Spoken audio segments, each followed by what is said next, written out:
All right, just finished watching Blue Jays Tigers game on RJO Network, and great game. I'm not gonna spoil it. Not gonna spoil it. It's definitely one you want to catch, baseball fans. So good evening. Lots of baseball going on with the RJO Network, and nice to hear my Pittsburgh Pirates are still in first place. In the National League East in his 1988 replay, the Bucks had a pretty good team in 1988. They fell off a little in 1989 and want to come on strong, and 91, 92, 90, 91, and 92. But good to see the Buccos holding on. All right, so lots of stuff here as well, as Steve Tate kindly sent me the latest Negro League file. We also we'll look at that for a little while. We'll play our Nuff Ceds, hopefully against the 1940 Cincinnati Reds, since we haven't done a lot of 1940s teams on this channel. And who knows what else we'll do. We'll just we'll kind of play it by ear, see who comes in or whatever.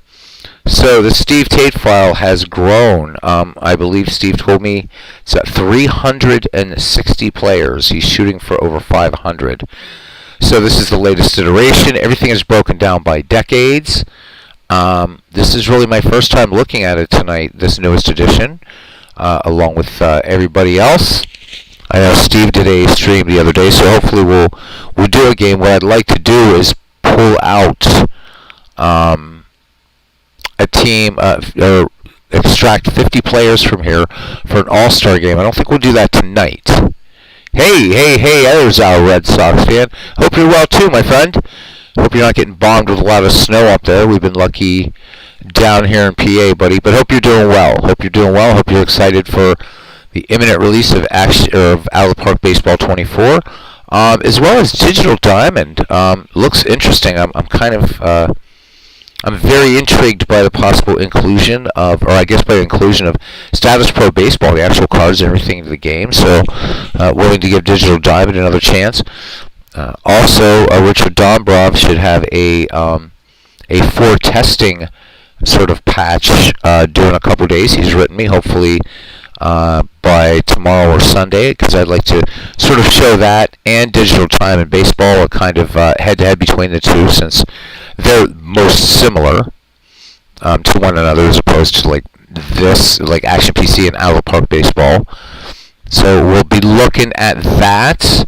I'm hoping coming up, not this week, but next week, we're going to be revisiting some really old baseball sims. All right, it's great to hear it, Al. We're going to be revisiting some old baseball sims, so the granddaddies. We're going to go back and maybe play a little bit of Micro League Baseball, the very first Tony La Russa, ESPN Sports. We're going to play a bunch of those. So we're just going to have some fun, just revisiting some old ones. I did a broadcast about 6 weeks ago or so, I don't remember, with some games just that are available that are currently run on modern systems, going over some older versions of Out of the Park Baseball, and I actually hope to show off somehow the very first Out of the Baseball or Out of the Park that came out in 1999. So we'll show that to you guys down the road. Once I can get that configured to run properly, a whole different world than it is now. So, anyhow, here's what we're looking at. So basically, Steve has a bunch of teams again, just into decades. A lot of stuff. We'll play a little game later, but let's just look at one of the decades just to see what he's done. The work that he's done here is absolutely fantastic. There's nothing like this that I know of, at least in any sort of game featuring the Negro Leagues. And what's nice about this is you'll notice, as compared to, say, Out of the Park Baseball, which has all the Negro Leagues, and of course 8 seasons available from Dave Cook, plus the Negro League all-time 20 teams. What you'll notice is none of those players I would be able to pretty much compete at the quote-unquote major league level because of very low at bats or what have you. Using major league equivalencies provided by Big Clue, who's a part of the family here. Steve was able to card every player, and it's actually going to be now possible to start mixing these players in down the road with some, maybe, I don't know, put like one each of these guys or whatever, maybe a position player and a pitcher into every franchise. So that would be a lot of fun. For instance, to see Ray Dandridge on the Red Sox, or Montenegro with the Bucks, or Josh Gibson with the Tigers. So that's what we'll do. But let's look at what he's done here and talk about work. And let's look at Josh Gibson, because I think even if you're not familiar with Negro League Baseball, you've heard of Josh Gibson. And if you haven't, yikes. So one of the things that's super, super cool that Steve was able to get into the game. So usually down here, you see along this line here, that will show when the baseball, when the player was maybe elected to the Hall of Fame, how many times he was an MVP, things like that. Well, Steve was actually able to take that and give us, it allows 100 characters, so give us a little bit of information about each team, or about each player.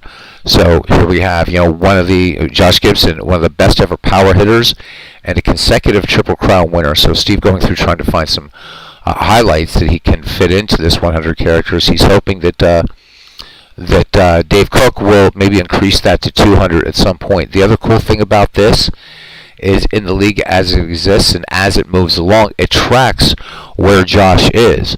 So in this entire Negro League file that Steve's created with 360 plus players, so Josh ranks first in home runs, first in runs batted in. I mean, not any. Interestingly, so we did 20% triples, but this is really, really good stuff. Let's look at a couple of the other usual suspects.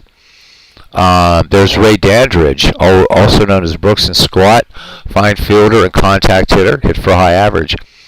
So this is going to be a lot of fun for people, all of us. I think now Steve coming into this is going to know more, having just researched all these players. And none of this data, it's important to remember, none of this data is provided by Dave Cook. Every single player in here has been meticulously researched and carded. Steve has used a ton of resources: Baseball Reference, StatHead, Seamheads, just the Major League equivalencies. Just an insane amount of work. Here's Double Duty Radcliffe, colorful player that pitched and caught, handled pitchers, and was skilled calling a game. So, Double Duty Radcliffe. I remember seeing him in the Ken Burns baseball documentary. That was really, really kind of cool. So, I mean, it just goes on and on. It's just on, and even, I don't know. I mean, so here we have Double Duty Radcliffe in the league, ranks 18th in saves. Let's look at some more. Let's look at the great Satchel Paige again. A player, and I guess Steve hasn't made a card for him. That's the other thing I've got to show you, I guess, here. So these cards up here, Steve made these. So a lot of these players are carded. So here's Red Ryan, but we'll go back to Paige for a minute. So, yeah, a tall and lanky pitcher with blazing speed, a colorful personality, became a legend. Indeed, he did. The great Satch Paige. Satch would do things like, call his outfield in, things like that, and strike out the side. And these were not sort of urban legends, apocryphal tales. Paige was that good. But we're also going to see some other guys. I mean, obviously a lot of guys that right now maybe nobody's heard of, but we will by the end of it. So the first step is going to be, we'll probably play an exhibition tonight a little bit later once we get a few more people in, because I really would like to get Action PC baseball owners to get hold of this file. But also, if you don't own Action PC, again, maybe this will entice you. If Steve Tate's 5-year franchise files doesn't, and I know Al on his channel has done some stuff with Steve Tate's franchise files. Absolutely amazing stuff. And bear in mind that as complete as Out of the Park baseball is, to do something like this, and Out of the Park baseball would have even been would have taken twice as long. So 360 players. Imagine carding and rating 360 players. And again, not to mention the much larger 5-year franchise files that Steve has done, and also his decades files he's done. I think 60s, 70s, 80s, 90s. I'm pretty sure. And he just keeps rolling. So, again, I get that a lot of folks are into cards and dice. I think cards and dice are cool too. I really, really do. But for what's possible here, this just expands baseball horizons, I think, immeasurably. And it's going to be a lot of fun to not only play these guys. Here's another great one. There's Judy Johnson, great third baseman and contact hitter, intuitive defenseman, and respected on-field leader. Judy Johnson, one of the great Negro League players, of course, in the Hall of Fame. And again, everything done by Steve. This is going to be a lot of fun. And, of course, the Dave Cook file, the new one that just came out, there's a lot of duplication. There's going to be some in here, too, as well. I'm assuming. But nonetheless, this is just worth it. And I really, really hope that more people will get this. And we have a few new subscribers to the channel, really into dead ball in the 19th century baseball. So thank you to the new subscribers and the kind comments for something that Ken Castro and I thought would pretty much go over like a lead balloon. But it was the opposite for us. So, and trying to just carve out a little niche here, because we have great content creators. One of them here in the chat, Al Red Sox fan, who plays everything and does everything awesome. But again, I think as far as boxing, that's your go-to man. But also Al, excellent at baseball and everything else that he does. But everybody pretty much with baseball, Al might be the only other guy that will stray into older baseball, and I'm always happy to see that. But I'm trying to carve out a niche, as mostly everybody's doing baseball players that people have seen. Most of the baseball on my channel, nobody alive has seen. So, and I like that. And I always said during the Ned McGreevy League that the 19th century dead ball players deserve to be remembered. Well, these guys deserve above all baseball players to remember, because they never got the chance. And now, thanks to Steve Tate, we'll be able to at least get a good idea, because all we have are reports, at the time, of how Major League players played against Negro League teams, and Negro League teams regularly beat them, and they're of course the hard asses that will say, well, yeah, but the Major Leaguers weren't really taking it seriously, they weren't playing at their best, and that's actually not true. Because there would be sort of all-star games between the best in the Negro Leagues versus the best white players, and especially towards the time when it was pretty much not a secret anymore that baseball was going to integrate. These white players played their asses off and still got whooped. Not taking anything away from the white players, but, it's going to be fun to see how would Josh Gibson have done at the Major League level. And so, hopefully, if Steve is cool with it, his ultimate dream is to actually create and include all of these into franchise great teams as well. I think it's going to be amazing. With Action PC Baseball allowing 120 slots for teams, that's going to be very easy to do. Again, maybe not enough players to do that yet, all-time great monarchs or whatever. But what I would like to do is kind of an intermediate step after we get a league going, is, again, to just maybe take, a number of players and just put 2 on each franchise, and just to have fun with it, or maybe sprinkle them through a certain era of baseball. I'm not sure yet. One of the beauties of Action PC Baseball is that you're only limited by your imagination. Except for Clinton. Clinton probably has seen a lot. He says Ken Castro. Welcome in, my friend. So, and Al greeting you, and Aaron Reed in here says, hey, what's the good crack? And Aaron doing very well with his proper Irish spelling now. Good. So do some baseball tonight and some chatting and whatever. No baseball tomorrow night.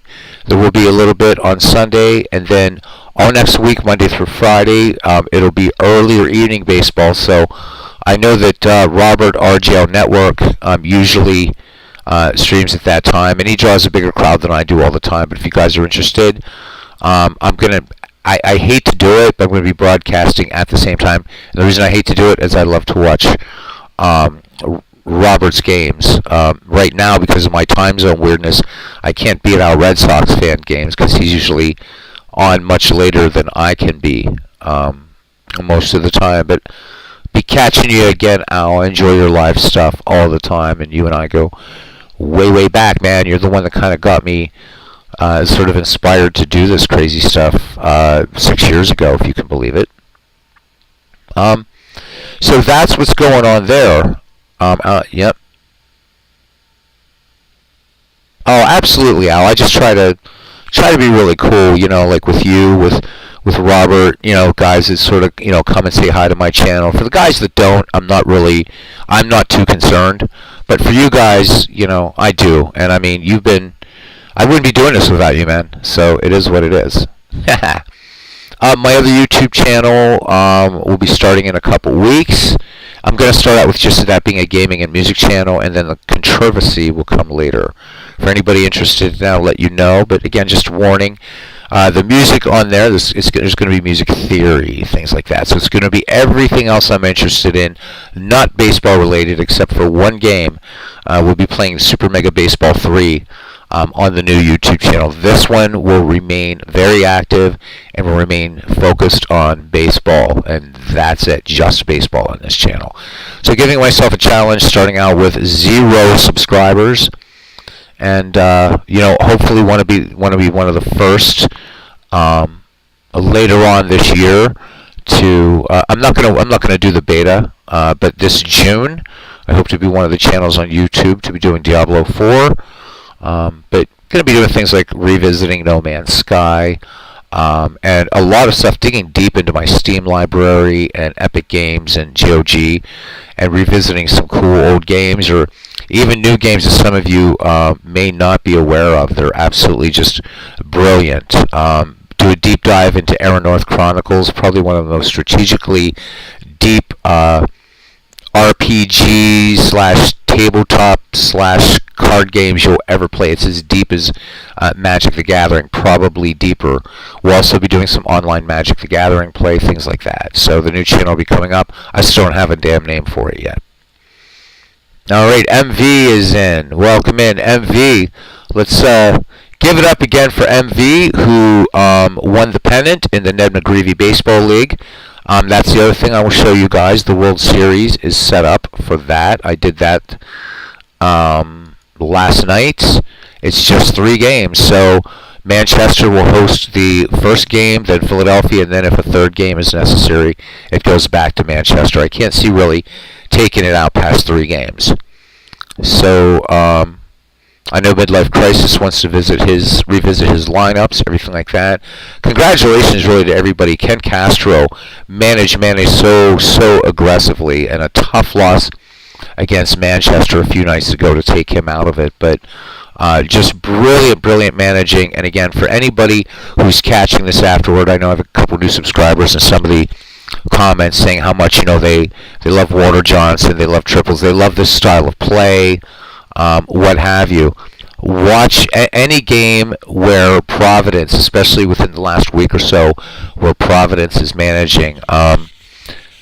Ken Castro has really captured the way the game, the tactics, the strategies of baseball until the lively ball era around 1920, 1921. So do kindly check that out. Can't thank Ken enough, both for his competitive spirit, being a gentleman, but also really demonstrating how the game was played. That being said, the AI, I'm very pleased with how well the AI did.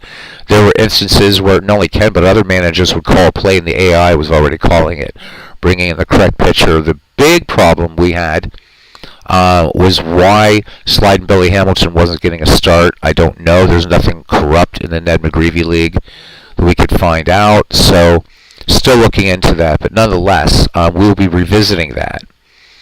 All right, so our Ned McGreevy World Series will start next week, and that's going to be early evening. So I know a lot of guys used to being on late. Or the other thing we can do is hold it off another week, and I come on at 10 o'clock at night, 10:30, the way you guys are used to. You can leave some comments in the Discord if you like. And Al, if you're not on our Discord, please join, man. And there's Steve Tate, the man of the hour, where we just talked about your Negro League file, and we're going to get back there again. So we'll be talking about that, just going over some other stuff. So this is our World Series that's ready to rock for McGreevy, so it's going to be Manchester and Philadelphia. What else do we have going on here? Of course, our Ned McGreevy All-Star Game, which is really, really neat, because we started out just playing against the 1929 Philadelphia Athletics, and everybody was kind of like, well, why don't we try this team and that team and whatever. And it's slowly becoming a league, and I may make this into something at some point. So one of tonight's games will be our Ned McGreevy Nuff Ceds, our Dublin Nuff Ceds, versus the 1940 Cincinnati Reds. So this is going to be one of the few times that I've ever actually done any team from the 1940s at all, and I do think 1940s baseball deserves more love in the community. It was a great decade for baseball. Really baseball was, took the biggest hits in 1943 and 1944, but by 1945 you started seeing players come back, and in 1946 it just was business as usual. So down the line, I do want to do some more 1940s baseball here. And also 1930s. I haven't done a lot of 1930s, and it's a great, great decade too. Get to see some good Buccos teams, Cardinals, Cubs, of course the perennial Yankees in the 1930s. So, yeah. What else do we have going on? We have a tournament coming up too, and we may even start that tonight. I'm not sure yet. So here are the teams in the tournament. This is the Ken Castro Corn League. And we have the 1885 Chicago White Sox, the 1884 Providence Grays, 1894 Baltimore Orioles, how they're going to pitch through this, I have no idea. The 1912 Boston Red Sox, the 1911 Philadelphia Athletics, the 1907 Detroit Tigers, 1909 Pittsburgh Pirates, 1907 Chicago Cubs, 1904 New York Giants, 1919 Cincinnati Reds, 1914 Boston Braves, and the 1908 Cleveland Naps. And the playoff bracket already set for that. And the marquee matchup in round one is going to be the 1911 A's and the 1912 Red Sox. So we might start that tonight depending upon what... I haven't assigned any logos or anything, but as long as I have a ballpark ready, we will go ahead with that since the first game will be in Boston. So we have that going on. So lots and lots of baseball. As Ken says, he is excited for the tournament. Yeah, Al, absolutely. The Reds are very good in 1940. In fact, let's go back and let's look at that 1940 Reds roster. You had some seriously, seriously excellent players there. All right, so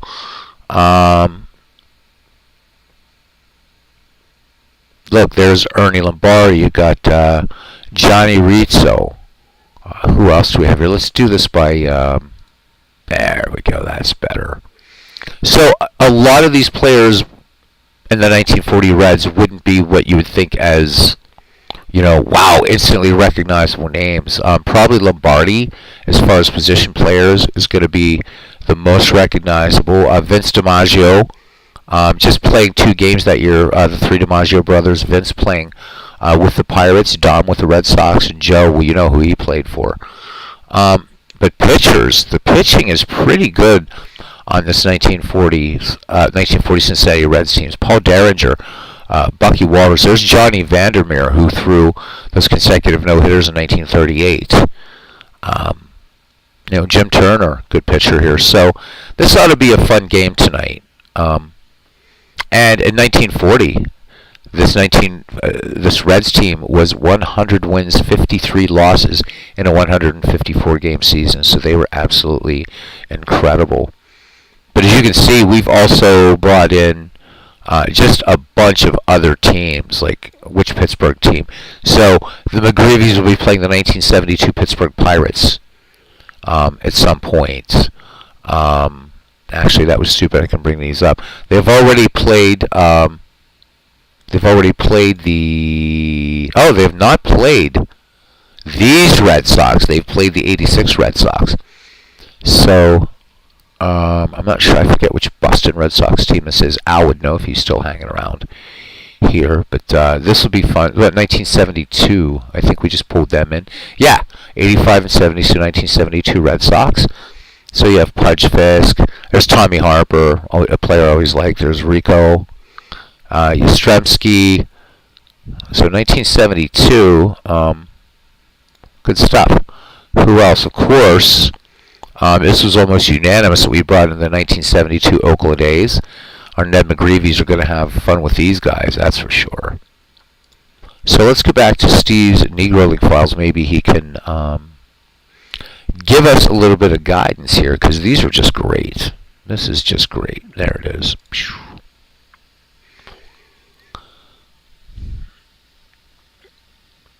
Yeah, and I remember, I think it was a half game or something, right? 72 Boston lost out in the final series to the Tigers of the American League East in that year, 1972. So MV says, looking forward to seeing Reggie Smith in 72. Tim, Clee baseball fan, is in here. Check out that great channel. We all hung out with Tim, I believe it was Saturday, so that was a lot of fun. So welcome in, Tim. Welcome in, guys. Yep, so half game, so that's why we... Is there a Howie Shanks team? Steve, because of all the work you've done on this Negro Leagues team, we're gonna import Howie Shanks somewhere. We're gonna bring him in somewhere.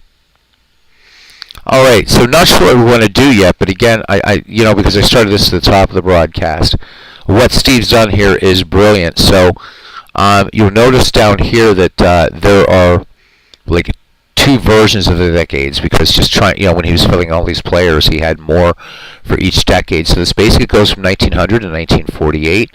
So the 1940 to 1948 decade, or 1940 to 1949, you're going to start to see players that you'll really recognize, and some of them will make it into the majors. Of course, Monty Irvin, stands out right now. But we also see, of course, the Buck O'Neill, and the Buck O'Neill League will be a little bit later on down the line. There's Larry Doby, of course, who would go to the majors. And even though he's not on here, of course, because he's on other teams, Satch Paige would have fit in here because his rookie year was 1948. But when we go back to 1900, this is going to be fun. Look, there's the great Rube Foster, who taught Christy Mathewson how to throw the screwball, known as the fadeaway back in those days. Right? Great Negro League player, manager, and executive, known as the father of black baseball. This is really important what Steve's done here. Again, instead of having the Players Hall of Fame year, he had 100 characters, and doing research was able to just give us a little capsule about each and every player that he hand-coded everything into this. So we can just go down. Here's, Angel de Mesa. I mean, how many people have heard of, or I should say, Angel de Mesa, which is how you really pronounce it. Cuban pitcher that pitched for the Fe, Almendares, San Francisco, Azul, and Habana clubs. So from the lesser known to the usual suspects. Going to be a fun one. These are all signed to Neutral Park, so since I have the Neutral Park assigned to this Gary Grigsby League Park in Cleveland, if we do it, we will do a game later, and it will be this, and hopefully figure out a way to just bring up some pop-ups for some of the players anyhow, as each one comes to bat. So teams are not set up evenly, just placeholders based on years. Yeah, okay. Thank you, Steve. Nice to know that. So it will be fun to sort of just look and just play teams that are far enough apart, because Steve, I don't know if you did if there's any sort of duplication in the league or not. But this is outstanding, you guys. So, again, I would do my usual thing. I'm not a shill for Dave Cook, but this just simply is not available for any other game. And the fact that Steve did this, well, right now it'll be for free, but again, website coming too, so that we can maybe toss a few bucks his way for doing this. There is nothing like this, period. So I would just say, if you don't own Action PC Baseball, why not? Or get it and learn about some Negro League Baseball. Play some out yourself. Mix it up. Throw some guys onto some teams. Do some things. It's so much fun. And Dave Cook doesn't know me from Adam. So I just think that this is something that Steve is actually pioneering. I hope, I don't know whether he realizes that or not, but he is. And here we go, just into 1910. And again, we're seeing a lot of sort of, some of the usual suspects here. And as we move further in time, we'll see even more.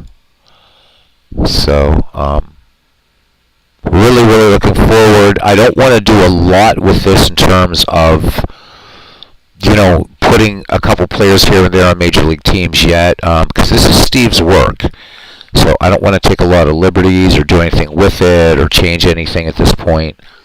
But some night we might just do an exhibition game, like say Yankees Red Sox or Cubs Cardinals, and put Smokey Joe Williams, Satch Page, Josh Gibson, and Oscar Charleston, right? 2 on one team and 2 on the other, and let them start in place of whoever would start, just to see, just for fun. So hopefully that'll be okay with Steve, if at least do a little bit of experimentation for that. So Steve says he created a bunch of catchers recently, and you can never have enough catchers. And once again, too, I want to do a shout out. If you want to catch it on the flip side, a great game tonight on RGO Network. Blue Jays and Tigers. It was an amazing game, and that's what I'm going to tell you. But also my Bucks are still first place in the NL East. Al, your Red Sox seem to move up in the standings in that 1988 replay on Inside Pitch Baseball. So check that out on RGO Network. That was fun to watch tonight. Steve telling us that he's loving the research, especially with the lesser-known players he's into now. I'm learning a lot just looking at these guys.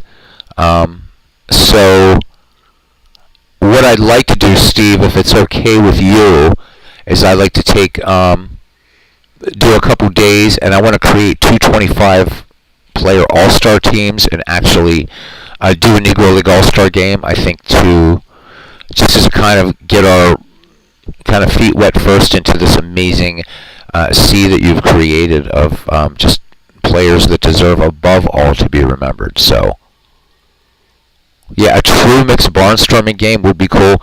Hell, if people were up to it, again, got everything on here, we could create something that would be really, really crazy, right? Maybe we just, in fact, create an all-star team of these Negro League players and play them against our Nuff Ceds. What about that?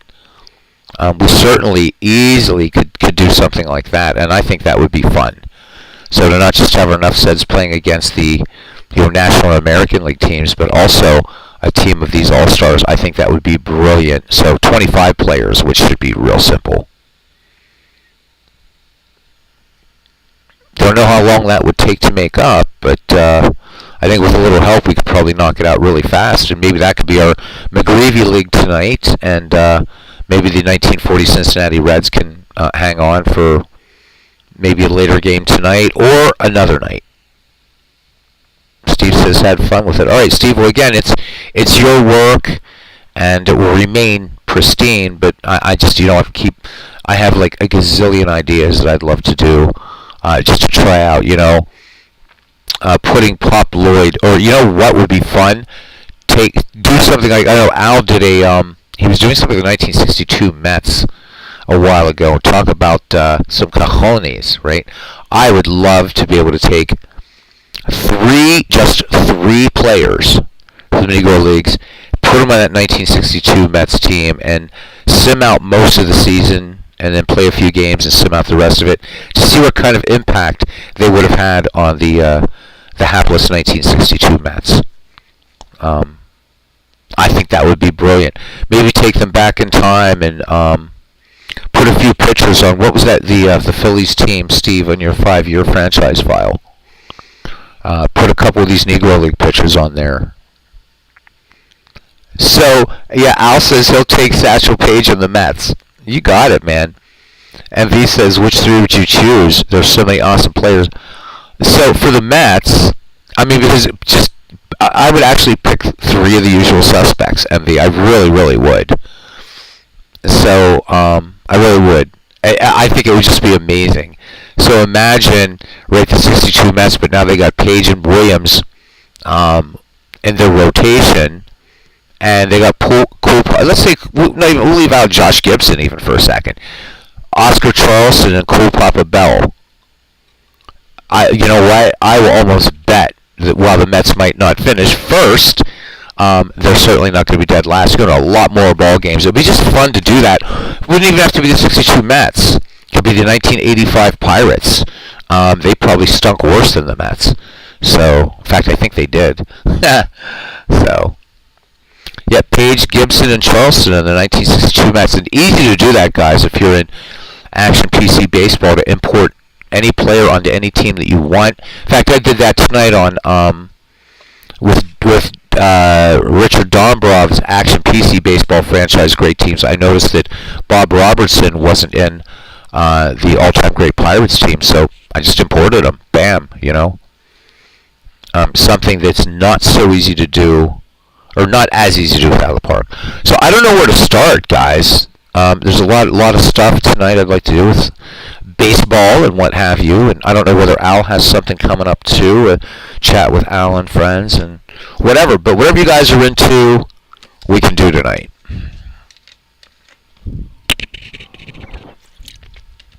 I realize we're a half hour in and we haven't done a broadcast, or a game, but that's alright.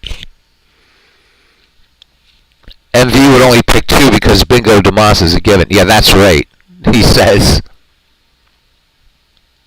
Yeah, the 1890 Pittsburgh Alleghenies. Look at MV, who had no interest in 19th century baseball, now is just going off about all kinds of 19th century baseball. Way to go, MV. Oh, man.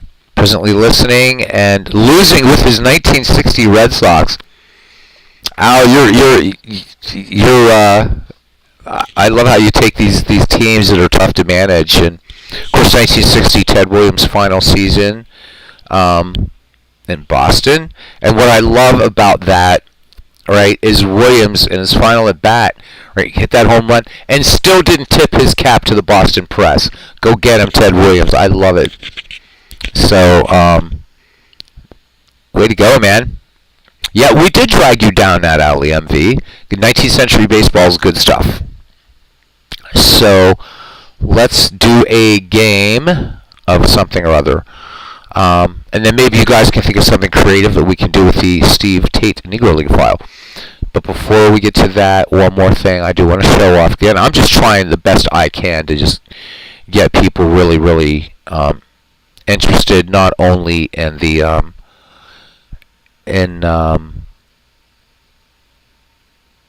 Action PC Baseball, but also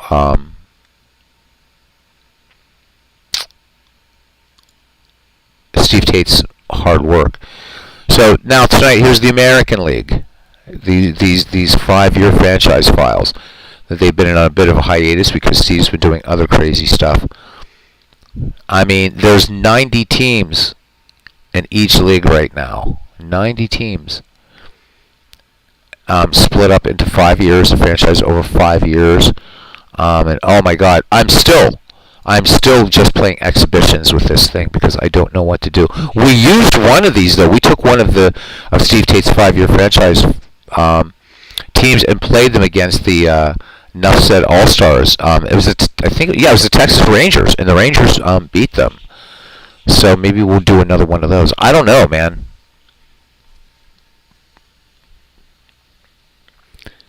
Ken Castro says 130 years this week. Flat side of the bat for bunting was banned. And now MV is broadcasting him. Call him Butter because he's on a roll. Steve Tate in here with us tonight. He's back with a vengeance, apparently. Oh, man, oh, man. You know, I am almost tempted to take those 1962 Mets and doing that tonight. Why don't we do that? Let's install the 1962 season, and let's do that. Let's have some fun. Let's do this. Why not?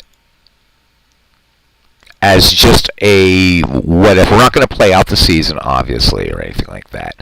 Let's just do a game or two, or one, or whatever, just to see them and see the interaction, or however this is going to work. So 1962, and here it is. And okay, so is this thing having a? This is weird. Oh, no, it isn't. Okay, there we go. I had that moved over. So they're the hapless Mets. Okay, they were kind of worse than the 1985 Pirates. 40 wins, 120 losses. Let's look at this immortal lineup, and we'll make everybody, of course. And you had some good players on here. I mean, Richie Ashburn was on here. Joe Christopher, I believe, is also with Boston. There's Felix Mantilla. Frank Thomas, of course, was the Pirate. The original Frank Thomas, guys. There he is, the immortal, marvelous Marv Throneberry. Gene Woodling, who had some time with the Yankees. So these are not unknown guys. Look, there's Gil Hodges.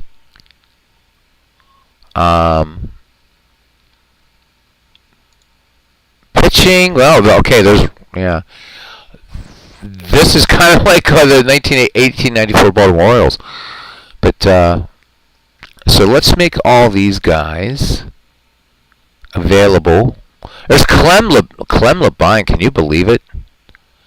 Holy moly, he was with the Brooklyn Dodgers and finishing up with the New York Mets.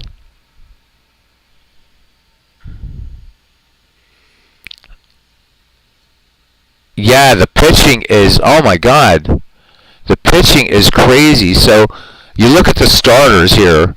The best ERA for a starter, just straight up good old-fashioned ERA, is Al Jackson, a 4.40 earned run average. As far as win-loss records, they did the best behind Roger Craig, and they sucked behind Bob Miller, 1-12. Poor guy got no run support. Bad pitching. But yeah, these hitters, not too bad. In fact, Richie Ashburn hitting 306 for the 1962 Mets. Charlie Neal, that's a respectable 260. Felix Mantilla, 275.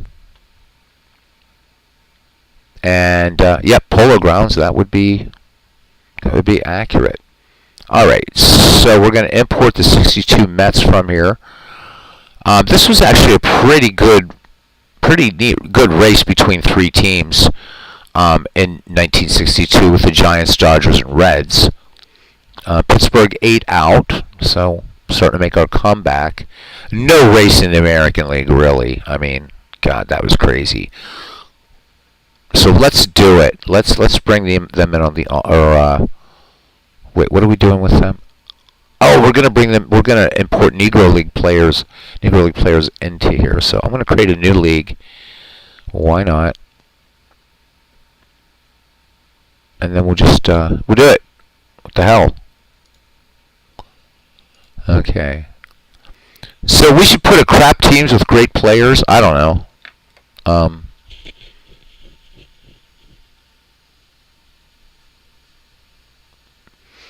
Al says, he plays with their own lineups. Those who played Hodges always against left-handed pitching, and he kills lefties until he's unavailable. Ow. Ow, ow, ow, ow. All right, so we're going to create a 19, and we'll do these every once in a while. Actually, we could make it a kind of season. Let's do it instead. Let's do it this way instead. We're going to leave this as 1962, but I'm going to, let me see. I want to copy this or something because I want to see how they'll do through the season. And I can always release them. It's not going to really screw anything up. Let's just do it that way. All right? Because I'm too lazy to create yet another league. There's going to be too many here. So let's import some players. Let's do this. All right? We're going to bring 4 players on here. So let's bring in 2 pitchers and 2 position players from Steve Tate's Negro League file. Let's have some fun with it. All right. Kind of need you here, Steve, if you remember who's where, or I'm just going to just pick at random here and see what we have. Let's see, from 1930 to 1938.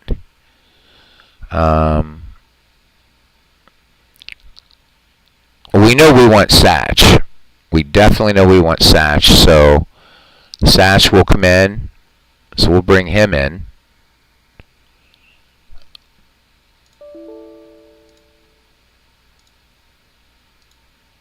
Alright, so now let's look at pitchers. And there's Satch. There's Satch. So already should be a big difference. Alright, we need another pitcher for these New York Mets.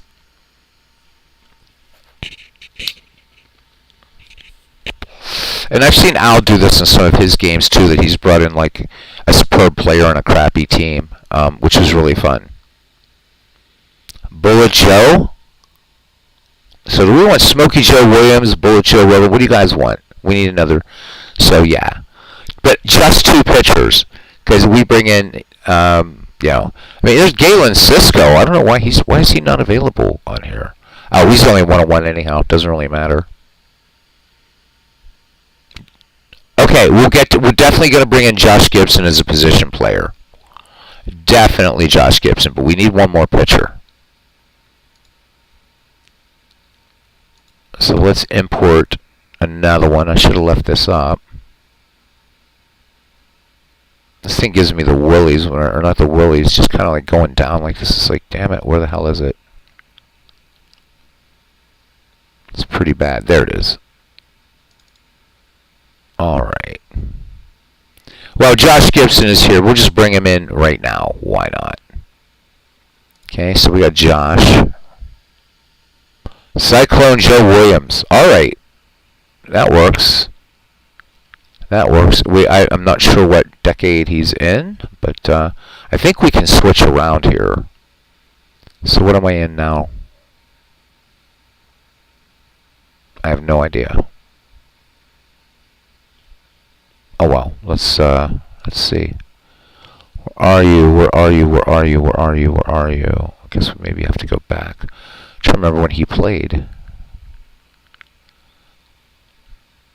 We'll find you. We'll find you, Mr. Williams. Did I already go here?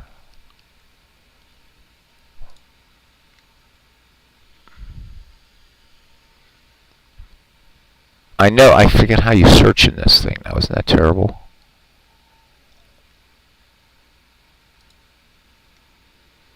I don't think he was back this far, was he? Oh, yep, there he is. Alright, Joe Williams, and I think we also need Cool Papa Bell. I mean, holy hell. Oh, I see what it's doing. So it's Cool Papa Bell. Really? Alright, so I went Bell. We want Josh. So we can only do this one at a time. That's really silly. I can't switch around. That sucks. Alright, well, so Cool Papa Bell, we'll bring him in first. Unless I'm missing something. Okay, and then...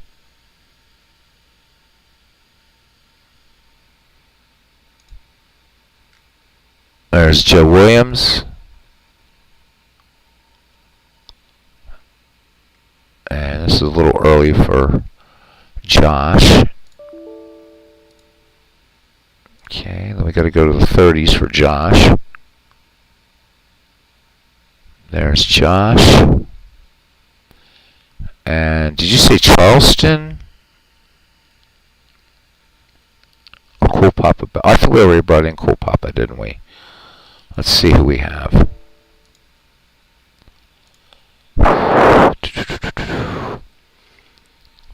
Wow, okay, so we got Smokey Joe Williams and Satch Page now on the 1962 Mets, and Cool Papa Bell and Josh Gibson on the 1962 Mets. So just those 4 players I think will be fun. I'm going to go off mic for like a minute, guys. I'll be right back, and then we'll play 1962 Mets against another team that's equally sucky in the same year. Exhibition. Be right back.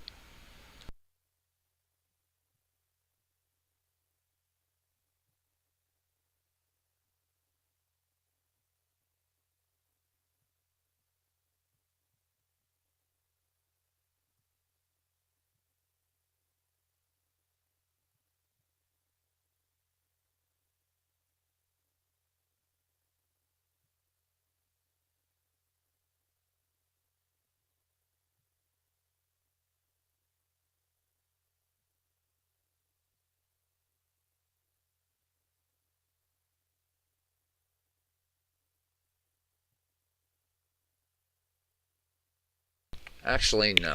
Let's not play him against a sucky team. Let's play him against a good team. Okay. So, and then we'll actually create this as, we'll do this as a league, and we'll just do it every once in a while. I know it's a weird intro to Steve's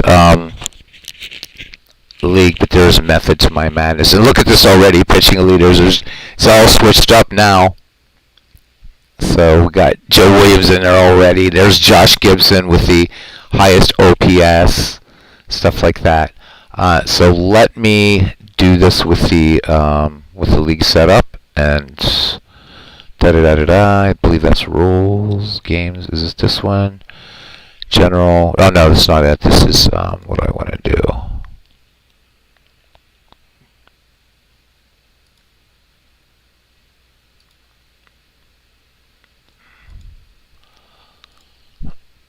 This is not the one I want. Oh my god. As often as I play this game. There we go. I think this is what I want. Oh, I want to reset all the league stuff. Why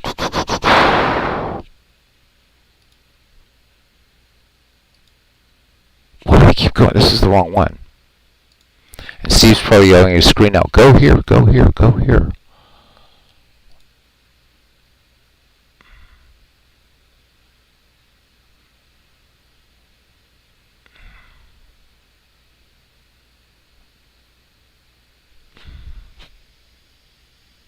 Alright, thank you, Al. Thanks for coming in. Where is that? The thing that I want to do here.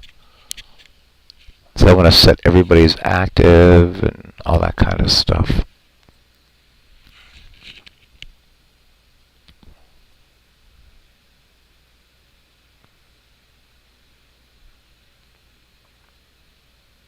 League tools, duh. Alright, set all players active, and we're not going to set the league records to 0 just yet.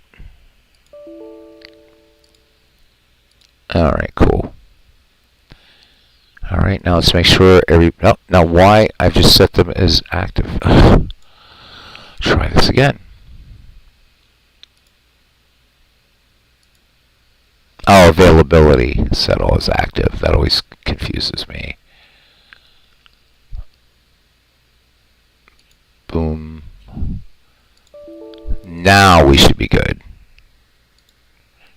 Yep. Alright, we're ready to go. Whew. Alright, so let's play. Let's play against... How about the 1962 Reds? I think that'll be fun. Let's do that.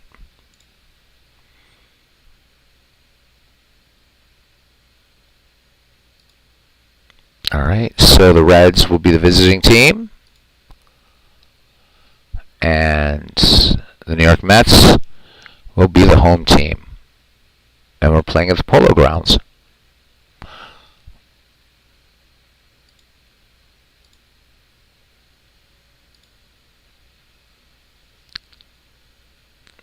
So interesting that Josh Gibson doesn't get to start at catcher. Well, guess what? He is.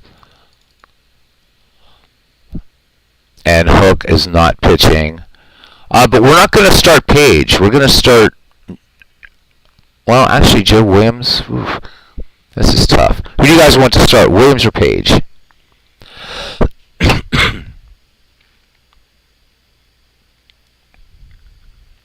This reminds me of what was it with the Braves. Spawn, Insane, and Pray for Rain. It's going to be kind of like this.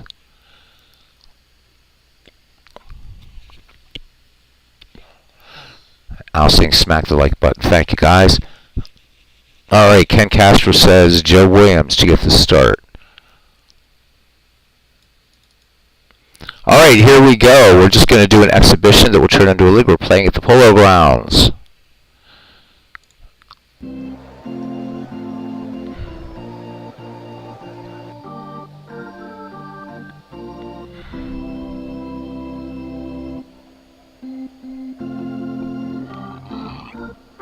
Pardon me. Oof.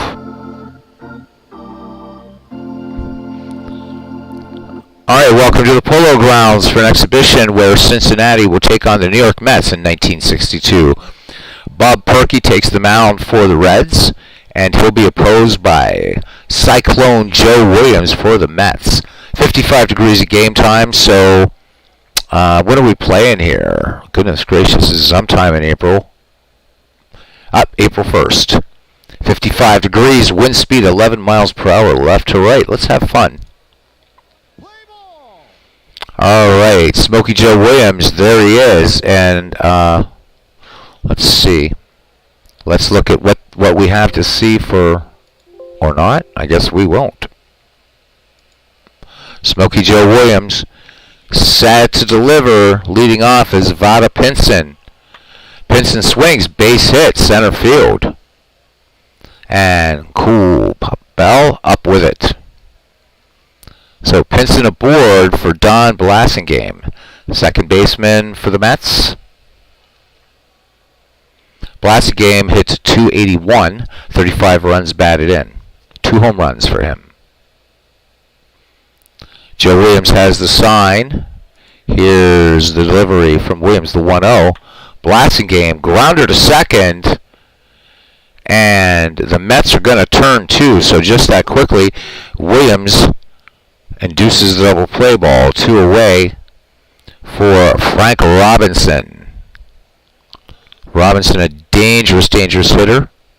342, 39 home runs, 136 ribbies.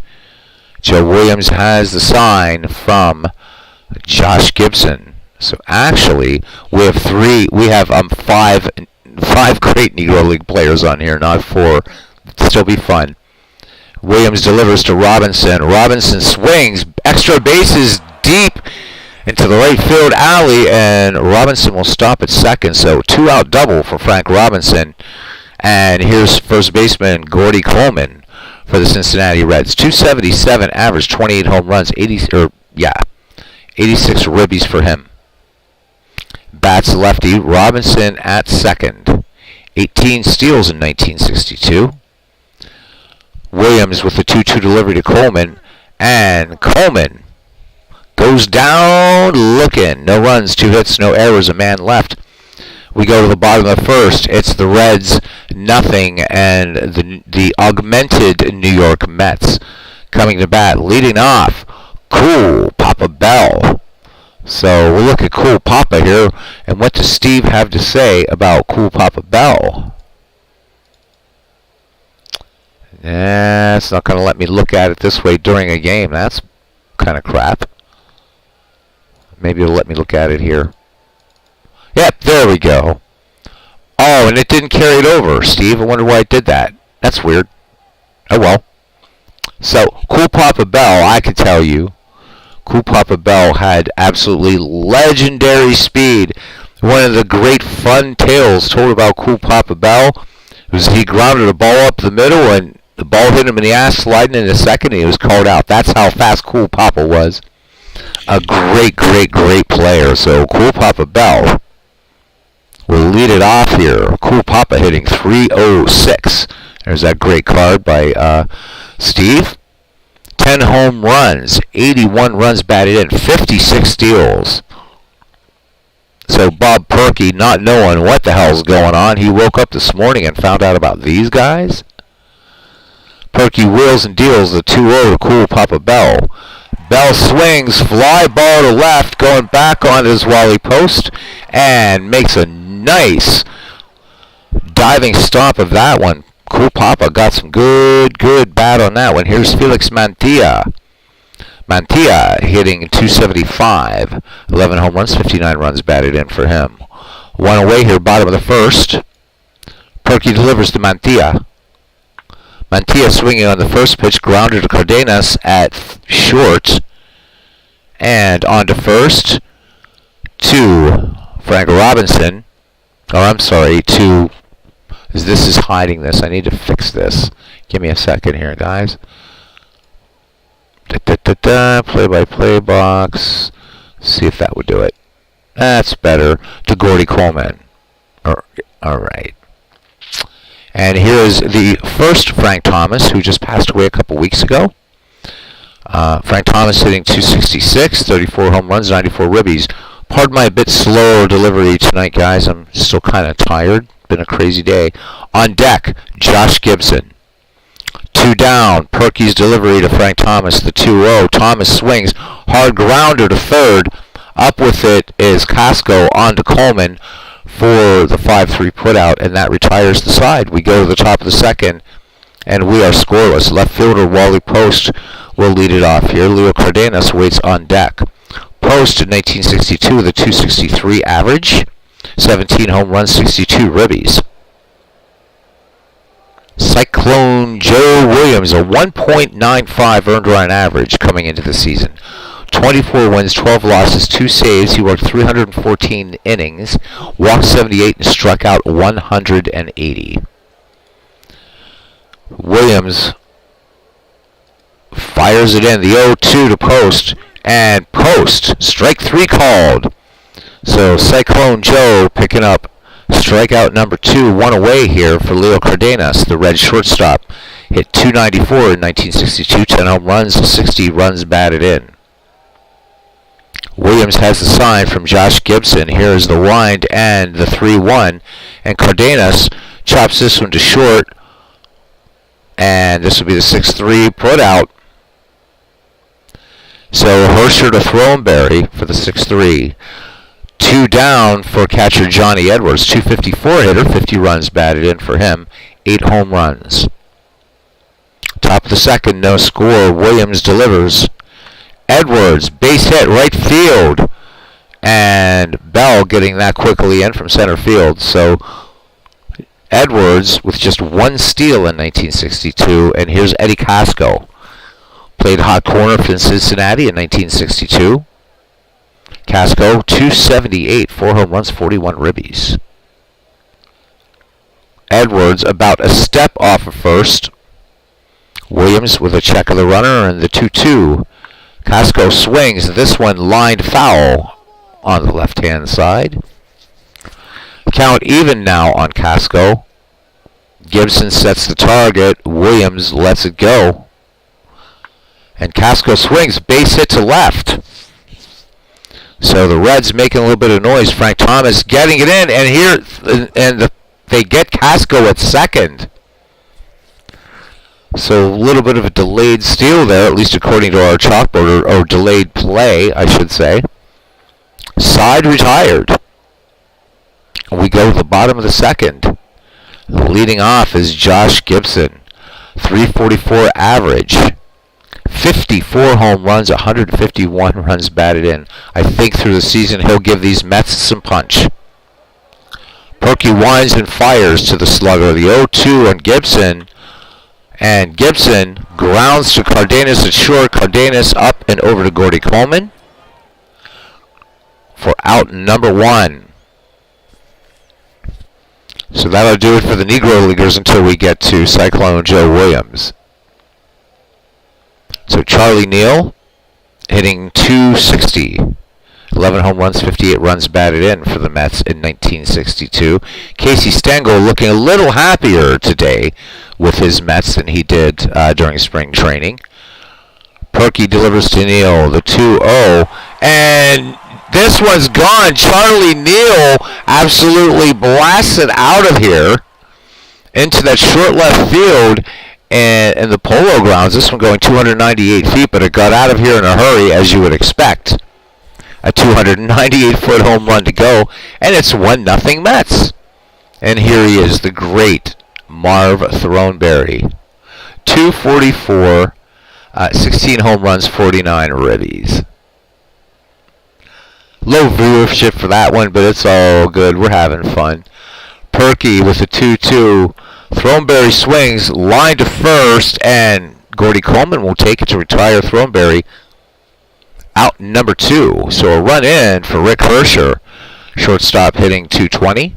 A home run, 6 ribbies. Also, I don't know the 62 Mets team very well, and this blue, or orange on blue, a bit hard to read, so beg your indulgence, guys. Perky peers in as Johnny Edwards flashes the signs, and the 1-2 delivery to Hersher. Hersher swings, little grounder to short. Eddie Casco up with it on to Gordy Coleman for the 5-3 putout. However, the Mets pick up a run on 1 hit. There were no errors. And we go to the top of the 3rd. It's 1-0 New York Mets against the 1962 Reds. So 62 Mets, 62 Reds. Never thought I'd mess with this season too much. So pitcher Bob Perky will lead it off, and then back to the top of the order, Vada Pinson and Don Blasingame. So Perky, a 103 hitter in 1962, 2 dingers, 3 ribbies. Smokey Joe Williams with 2 strikeouts through 2 innings of work. Alternately known as Smokey Joe Williams and Cyclone Joe Williams. The 1-2, and Perky, big swing and a miss. And that is K number 3 for Cyclone Joe. Back at the top of the order now, center fielder Vada Pinson singled back in the first against Williams and the Mets. Williams winds in the 2-0 delivery to Pinson, and Pinson, base hit. Pinson going, rounding second and going for 3, and Gus Bell's throw to 3rd. Mantilla not in time with the tag, and it's a 1-out triple for Vada Pinson. So the Reds looking to answer here in the top of the 3rd.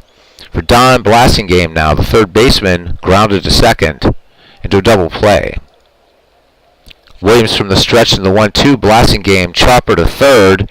Mantilla up with it, and he will go to 1st. They'll concede the run. Throneberry has it for the 2nd out. And into scores Vada Pinson, and the Reds tie it up here in the top of the 3rd. It's 1-1. Frank Robinson doubled in the 1st. Josh Gibson sets the sign now for Cyclone Joe, and here's the 0-2 to Frank Robinson. Bases empty, 2 down, and this one cut on and missed. Power versus power, and Cyclone Joe Williams wins that confrontation.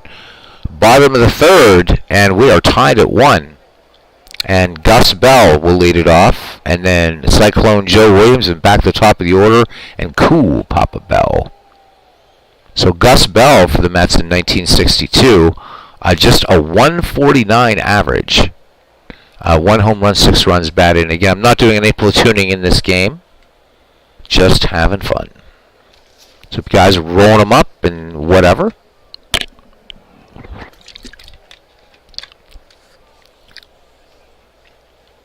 All right. Perky delivers to Gus Bell. He has neither walked nor struck out a batter. Gus Bell, bounding ball to 2nd, Blasingame up with it, throws down to Coleman for out number 1. Cyclone Joe Williams, pretty good hitting pitcher, 264, 2 home runs, 22 ribbies for Williams.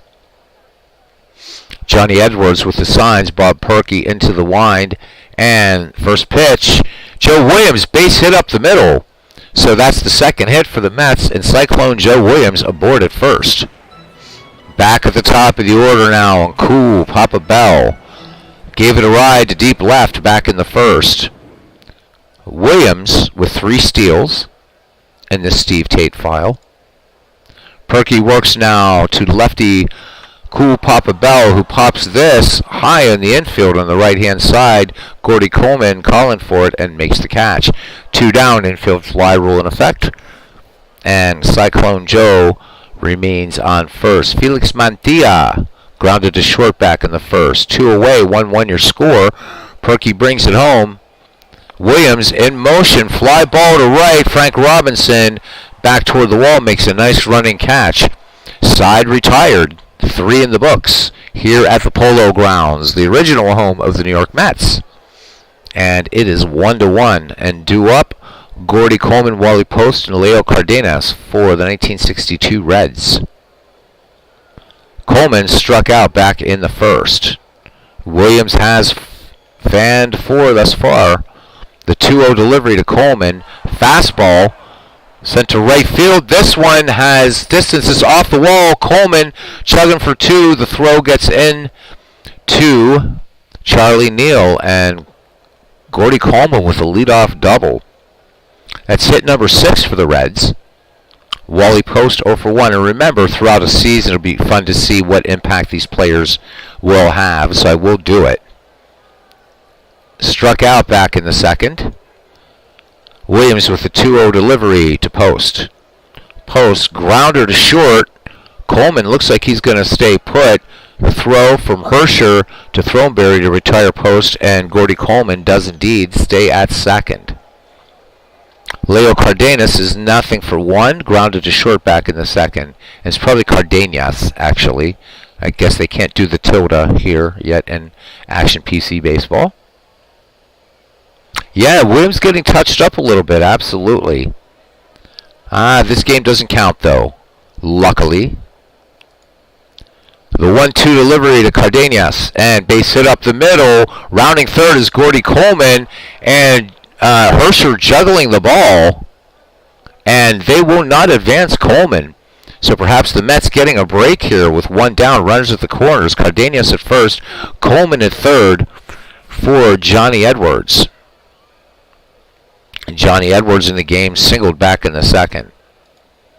Williams from the stretch in the 0-2. Edwards cutting a miss.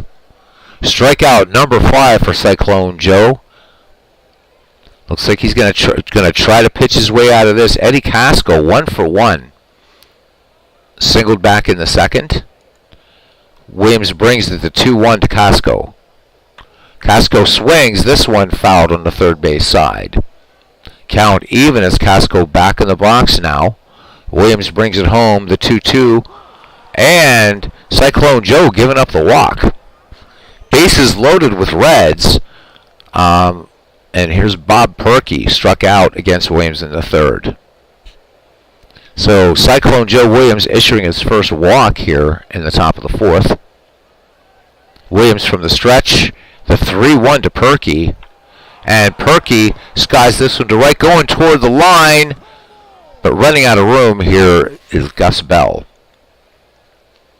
So payoff pitch coming with 2 down and the bases loaded. Williams delivers, and Perky, this one just catching the outside half of the plate. Cyclone Joe pitches himself out of a bases loaded jam. We go to the bottom of the fourth, and the score remains 1-1. Frank Thomas will lead it off for the Mets. So Frank Thomas grounded to third back in the first. And Josh Gibson waiting on deck. Mets would love to get Thomas aboard. Perky delivers. Thomas swings, and this could happen. This one's going to go for extra bases. Thomas rounding first, Post giving chase in left, and Thomas into second with a leadoff double. So a runner in scoring position, and here is Josh Gibson. Gibson grounded to short back in the second. Perky checks Thomas at second.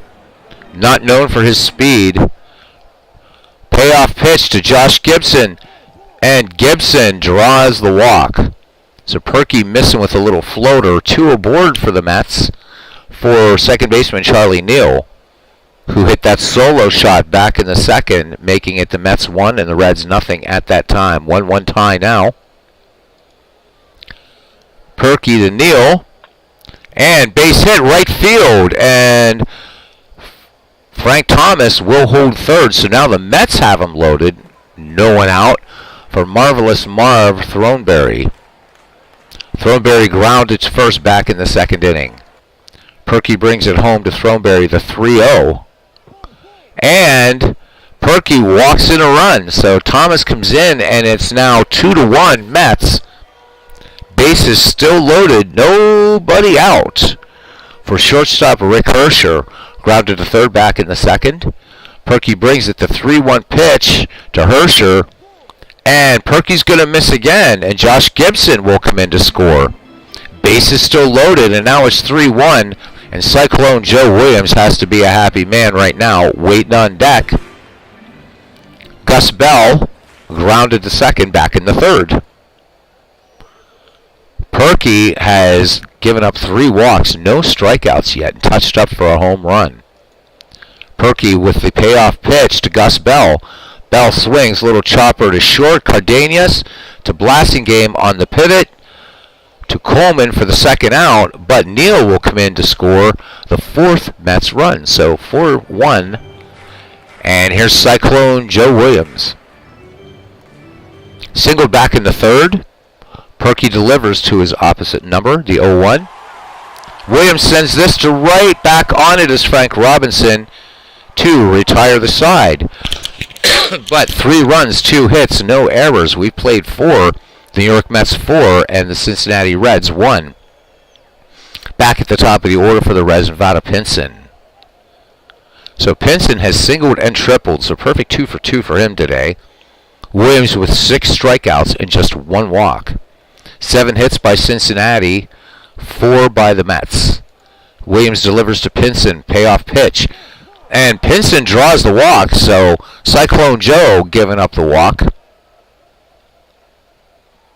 This one just inside. So Pinson at first, 26 steals in 1962. Don Blasingame, RBI, scoring Pinson back in the third. Williams checks the runner, throws over, Pinson back ahead of Throneberry's tag. Williams brings it home, the 1-2 delivery to Blasingame. Blasingame chops to short. Hersher up with it. His will go to the obvious play to first to retire Blasingame. Pinson will make it to second. Could have had a double play chance there. So interesting choice by the Mets to just go to first, because it's going to be hard to induce Frank Robinson into a double play. He has doubled and struck out in this game against Williams. 1 away, runner in scoring position, 4-1 your score. Williams brings the 1-2 to Frank Robinson. Fly ball to right, this has distance, and this one off the wall and in to score is Vada Pinson, and Cincinnati gets one back here in the 5th. It's 4-2. So the Reds making it a game here. Gordy Coleman has struck out and doubled. Cyclone Joe brings the 3-1. Coleman walks. So now 3 walks by Joe Williams, 6 strikeouts. Wally Post has struck out and grounded to short. Post had some pop in his bat, 17 home runs in 1962. Coleman aboard, 1 away. Williams looking for the double play ball. Josh Gibson going out to talk to Joe Williams, now back behind the dish. The 0-2 to Post. And whatever he said works. Strikeout number 7. Post will go sit on the pine, and it's 2 down now for Leo Cardenas. 1 for 2. He's grounded to short and a single up the middle. Williams brings it to 3-1 to Cardenas. Bases loaded, so here we go. Both pitchers, bases loaded, and Williams again with a bases loaded situation here. The Mets able to capitalize on the bases loaded situation, scoring 3 back in the 4th. Williams, when he faced a bases loaded situation, pitched his way out of it last time. Facing Johnny Edwards here is 1 for 2. Lined a single to right and struck out in the 4th. Josh going out to talk to Joe. Now Gibson back behind the dish. Here we go. Does the magic work again? The 0-1. Leak little grounder to Hersher at short. Hersher to Throneberry. And once again, the Mets get out of it. So the Mets leave them loaded, and we go to the bottom of the 5th. And it's the New York Mets 4, the Cincinnati Reds 2, and this strange alternate 1962 thing exhibition game. And then, as a surprise to cousin Ken Castro, we will switch to our dead ball tournament and game 1 between the 1911 Philadelphia Athletics and the 1912 Red Sox. Cool Papa Bell leads it off here, top of the order, followed by Felix Mantilla and Frank Thomas. Cool Papa gave it a ride to deep left and popped to first. Love to see Papa Bell get on base. Johnny Edwards with a superlative arm for the Reds. Bob Perky with 3 walks, no strikeouts. Bell swinging on the first pitch. Little number to third, and Casco coming in, making the throw to Blasingame, but Blasingame can't dig it out. This one getting to the stands on the right side, and Bell is on second, courtesy of the... They're going to score that one at E2, so Johnny Edwards making the bad throw. And Cool Papa Bell, 56 steals. Cool Papa would be with the Ned McGreevy Nuff Ceds, no problem there. Felix Mantilla has grounded to short, fly to deep right center. You want to send Papa MV? What do you say? Johnny Edwards has a hell of an arm, though. I don't know. Let's let the computer play it. Perky brings it. Mantilla swings, chopper to short. Cardenas up with it on to Coleman to retire Mantilla, and Cool Papa will advance to third on the play. 5th Mets run, or possible 5th Mets run, just 90 feet away for Frank Thomas the first. He's grounded out and doubled. And Perky's delivery plunks Frank Thomas. Boos going up around the Polo Grounds. Runners at the corners for the Mets, 1 down. And Josh Gibson. Can Josh jack it here for 3? Let's see. Josh is grounded short and walked. I think Perky was pitching kind of fine to Josh back in the 4th for that walk. From the stretch, and the 1-2. Gibson fouls this knuckler off. 1-2. All right. MV looking for Josh to send one across the Hudson River. Perky with the 1-2.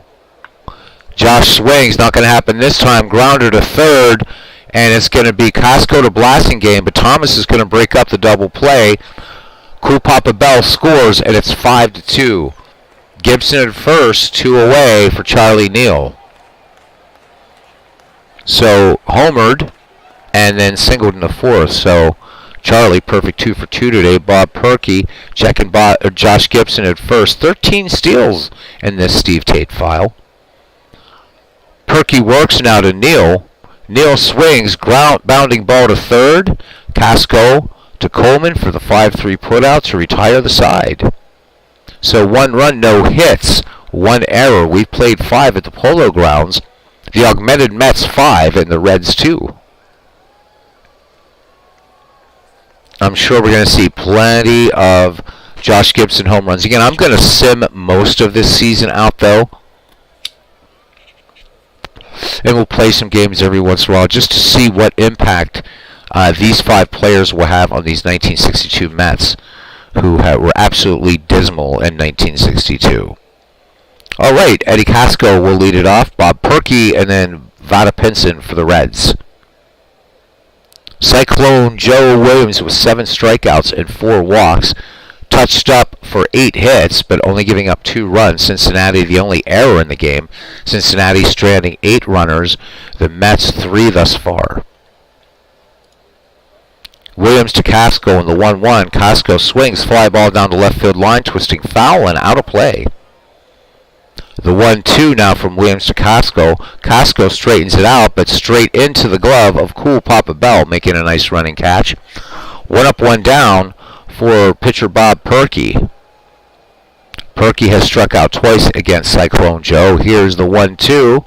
Make that 3 times. Strikeout number 8. Perky will sit down and say, where the hell did this guy come from? Back at the top of the order now in Pinson. Pinson has singled, tripled, and walked. Williams reaches back and fires it in and plunks Pinson. So a hit batsman with 2 down. And Pinson at first with 26 steals. Don Blasingame grounded into a double play in the first, grounded to third, scoring Pinson in the third, and then grounded to fifth, or grounded to short in the 5th. Williams throws over, Pinson back ahead of the Throneberry tag. Williams brings it 2-1. Blasingame pops this one in foul ground. Josh Gibson going back and makes the putout. Side retired. We go to the bottom of the 6th. It's 5-2 Mets. Marv Throneberry will lead it off here. First baseman for the Mets was part of that whole 4th inning where 3 runs came in, so he walked. Frank Thomas would score on that one. Otherwise, 0 for 1. Throneberry, swing and a miss, and Bob Perky picks up strikeout number 1. Rick Hersher, part of that little scoring thing in the 4th. Perky delivers the 0-2 to Hersher. Hersher swings, chops this one to short. Up with it is Cardenas over to Gordy Coleman for out number 2. Gus Bell grounded into a double play.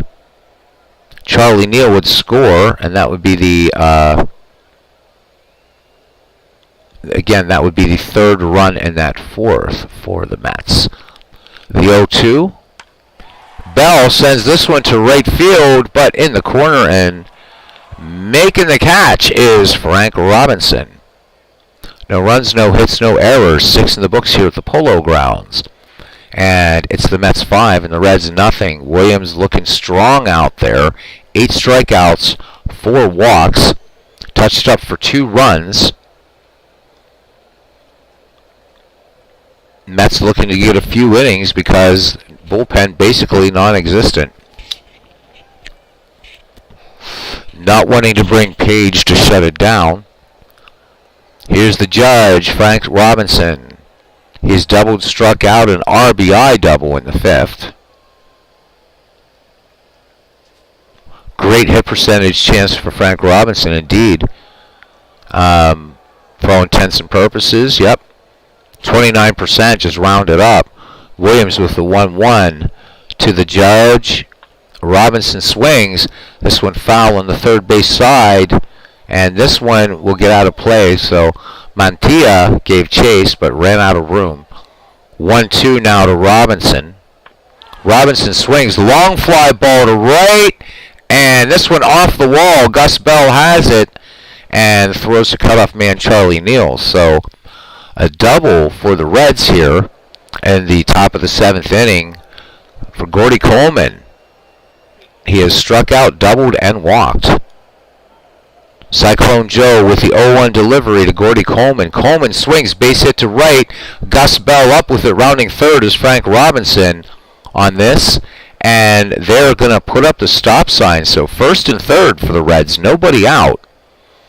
For left fielder Wally Post, who has struck out twice and grounded to short. Williams from the stretch in the 2-2 to Post. And Post, line foul on the third base side. Count even as Wally Post stands back in the box, bats righty. Williams from the stretch, and Post, grounder to short, and Hersher making the bad throw. This one gets by Charlie Neal, and a run will come in. Frank Robinson scores on that costly error at short by Hersher. It's 5-3 now, so the Mets creeping back. So each team with one error. Leo Cardenas now. 1 for 2 in the game. Cyclone Joe pitching with nobody out. The 0-1 to Cardenas. Cardenas swings, grounder up the first base line. This one rolling foul. 0-2. Fastball. And Cardenas cannot catch up to that one. Strike 3 call, just absolutely fooled.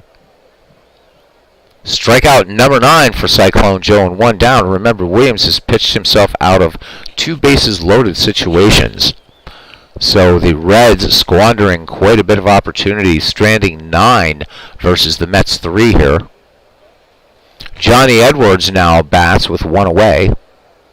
Singled and struck out and grounded out. Gordy Coleman at second, Wally Post at first. Williams with the 0-1 delivery to Johnny Edwards.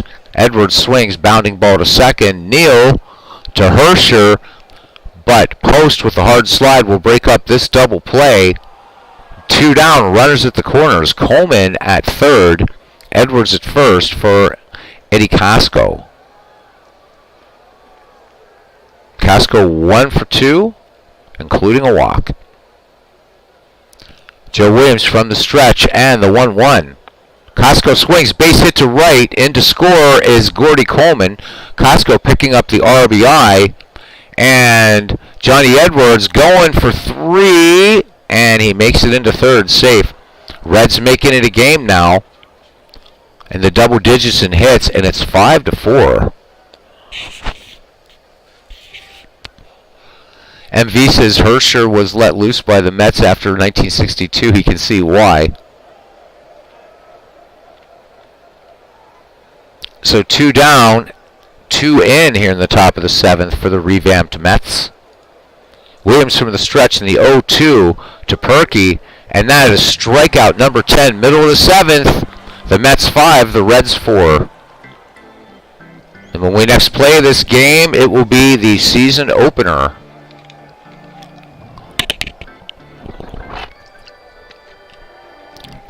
So we'll play the season opener. We'll sim about 20 games. Play 1 or 2, sim another 20, on and on and on. Really interested to see how this would just be fun.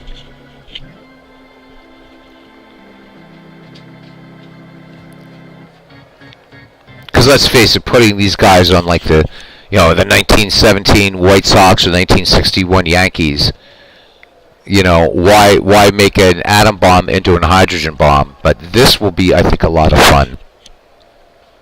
So this is sort of like one of those one-off projects, just till I get the bigger ones ready to go.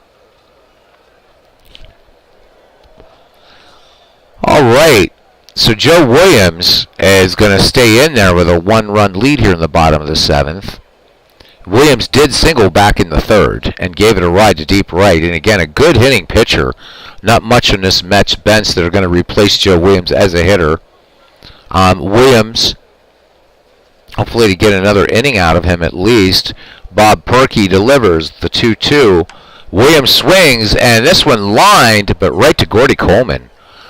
So 1 down and back at the top of the order on Cool Papa Bell. Cool Papa was safe on a throwing error back in the 5th. That's his only time on base. Infield playing in, Coleman at first. Casco at third. Perky with the 0-1 delivery to Bell. Cool Papa swinging away, and this one going for extra bases. And Cool Papa Bell tearing for third. They're never going to catch Cool Papa Bell. Here's the slide and the tag. And Cool Papa Bell with a big 1-out triple, and that's the Cool Papa Bell we've been waiting to see show up at the ballpark. Potential run number 6 for the Mets now at third for Felix Mantilla. Mantilla is grounded out twice and flied out. Bell, aggressive lead at third. Perky works from the stretch in the 2-2 to Mantilla. Oh, and Mantilla swing and a miss, 2 down.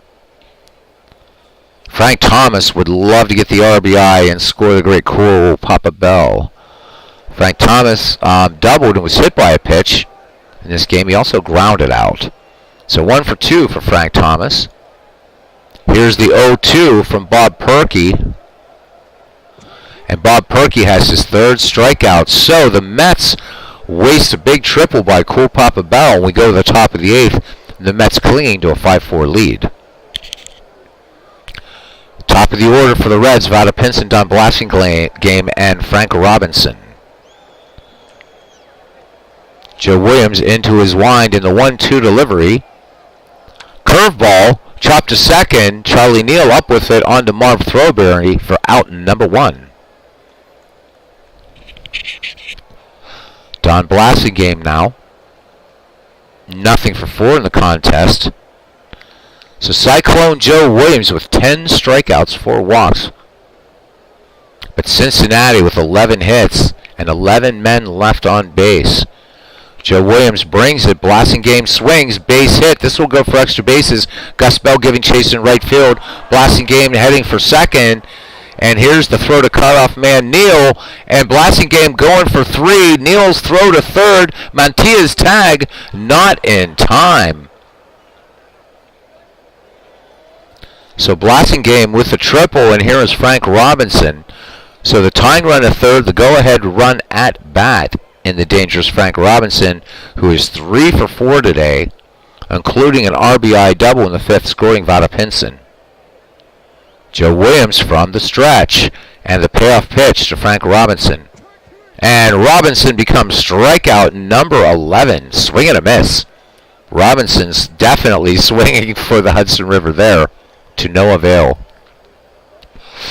And fans, we have a decision to make. Smokey Joe Williams now is tired. What do we have on our bench? It's not looking good. It wouldn't be unfair. It wouldn't be fair to bring in Page. I mean, it's an exhibition game, but we just get a sense here. My God. Oh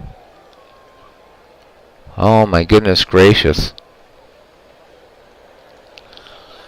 MV wants to see Galen Cisco. Alright. Galen Cisco will come on.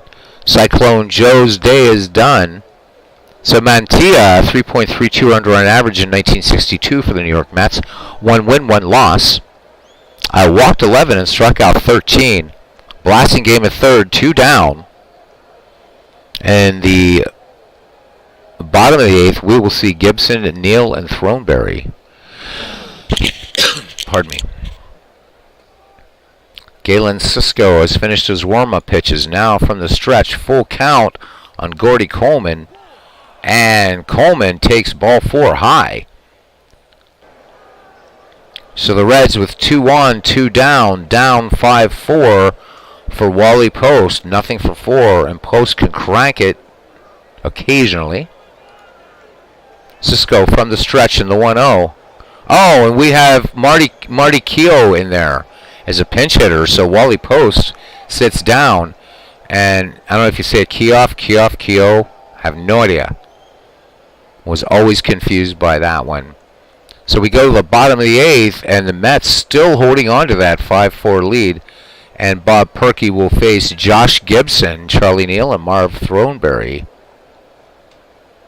Josh Gibson walked in the 4th, so for anybody listening to this later, Bell grounded third, by the way, or Josh grounded to third, scoring cool Papa Bell.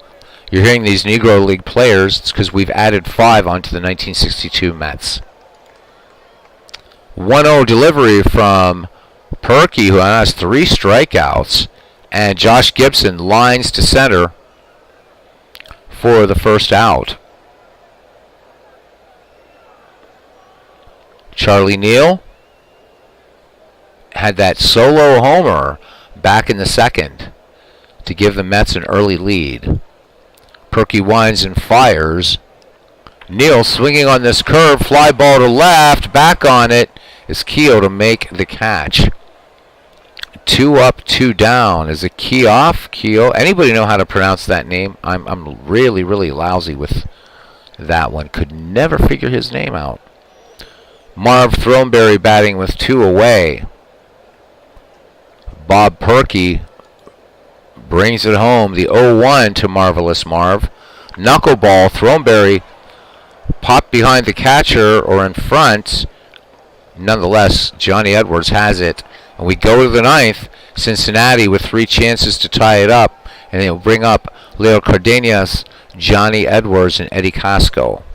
Cardenas 1 for 3. Galen Cisco will try to get the save unless we want to bring in a closer. Do we even have one? Let's look at saves. Excluding Satchel Paige. Roger Craig's one of the starters. I think we bring in Craig Anderson, who has 4 saves. Galen Cisco, yeah, I think we're going to go with Anderson. So Galen Cisco's day is done. It's up to Anderson.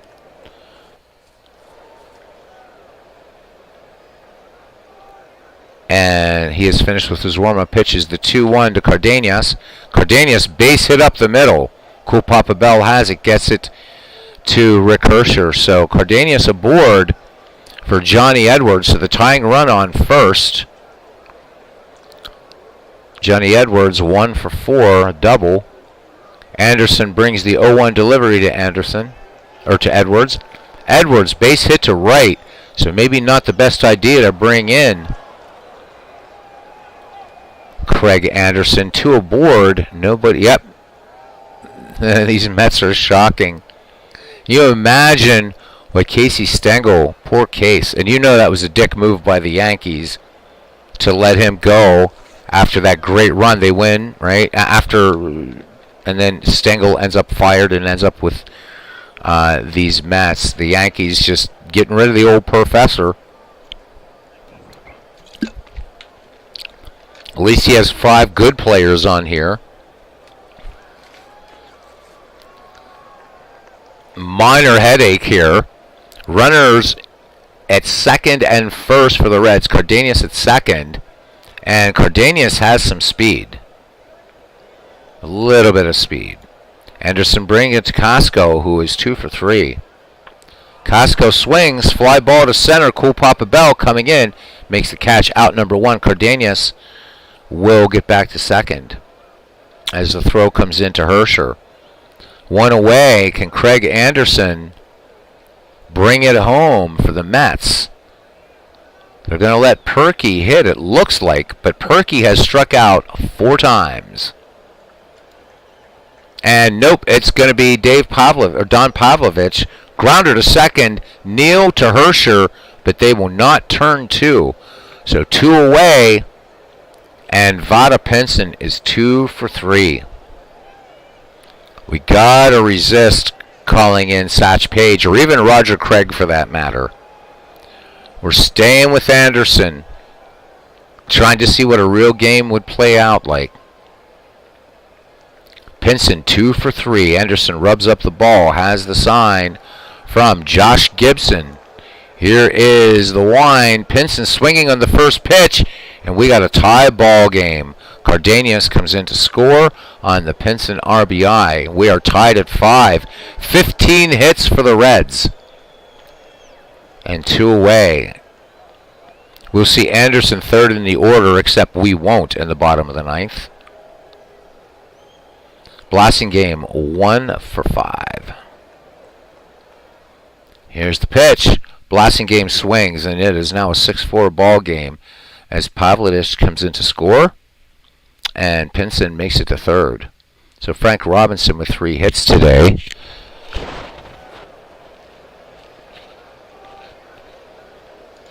The delivery now to Robinson in the 2-2.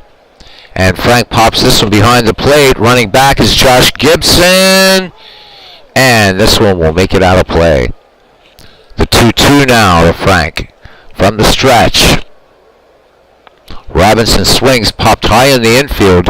Needed this one 2 batters ago there, Mr. Anderson. Thornberry makes the play. We go to the bottom of the 9th, and Bill Henry will come in for the Cincinnati Reds. He has 11 saves in 1962. Overall, 4-2 record with a 4.62 earned run average. What do we have on our bench?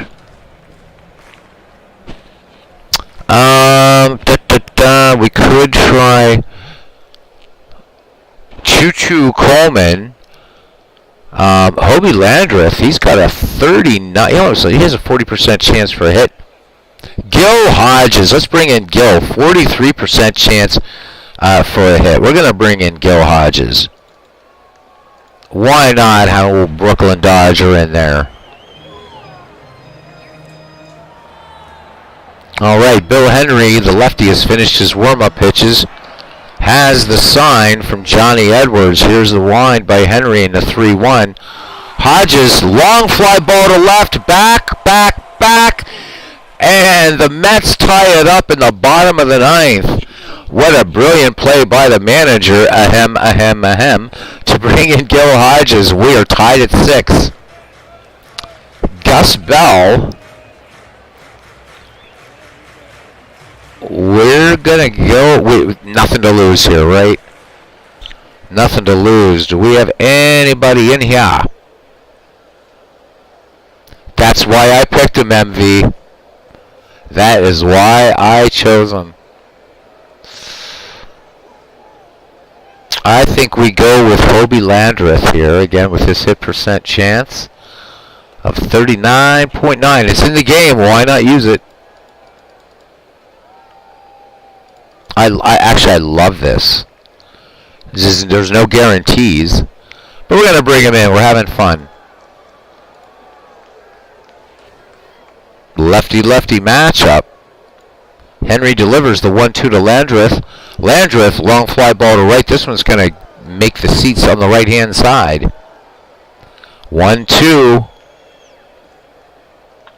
And Landreth, hard ground ball to third. Costco up with it across to Gordy Coleman. And Landreth will be retired. Out number 1. And this dude, I'll put anybody in for him. We're going to let... what do you think there, MV? What do you think, my friend? We're going to let MV get this pinch hitter because Anderson is definitely not going to hit.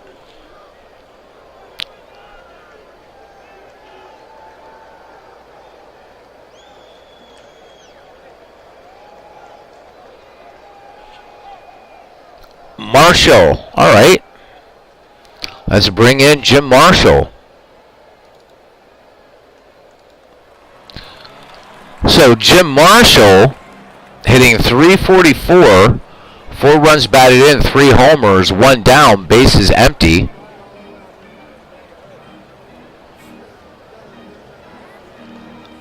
Aaron Reed says, good crack, loving the game. Thank you, buddy.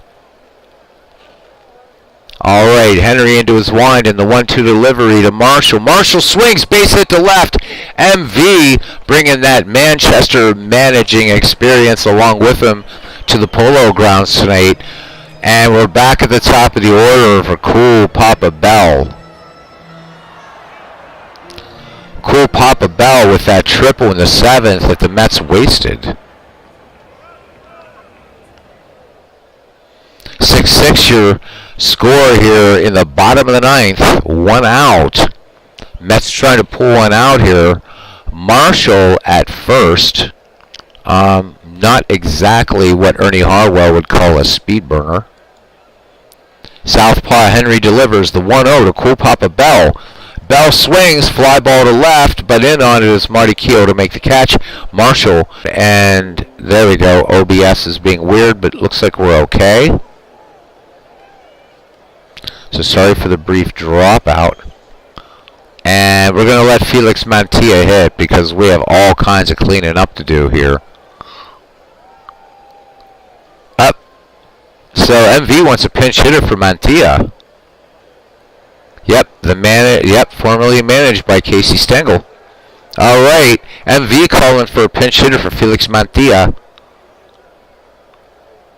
Who's it gonna be? I mean, Choo Coleman has the best chance for a hit against Bill Henry right now, but your call, MV.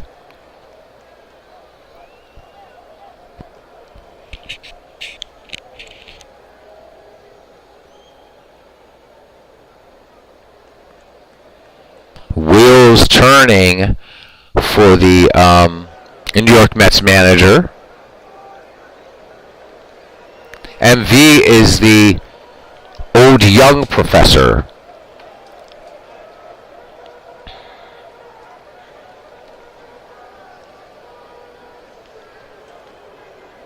All right, Bobby Gene Smith, huh?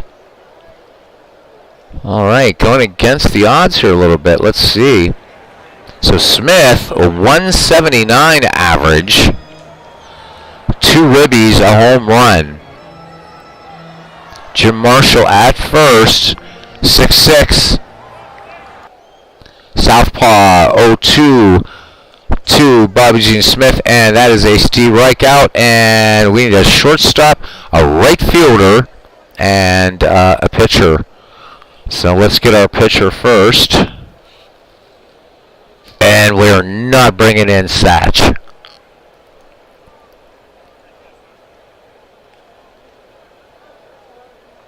Oh, man.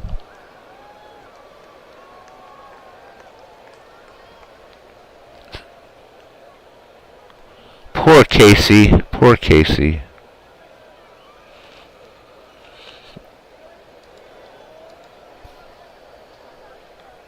Yeah, I was kind of thinking about him too. Either Miller. Oh my God. Yeah, well, let's just go with him. So I was thinking of him or J Hook. We'll go with Bob Miller. Okay. Oh, and I forgot to look at who's up when. Doesn't really matter. So Jim Marshall. Oh wait, can I? Yeah, I have to do. I should have looked. All right. Who do we have left at short? Elio Chacon. Much better range. Charlie Neal already in the game. So yeah, and we're just gonna go straight up. And what do we have left in right field? 3,000 dudes here, man. Let's bring in Richie Ashburn.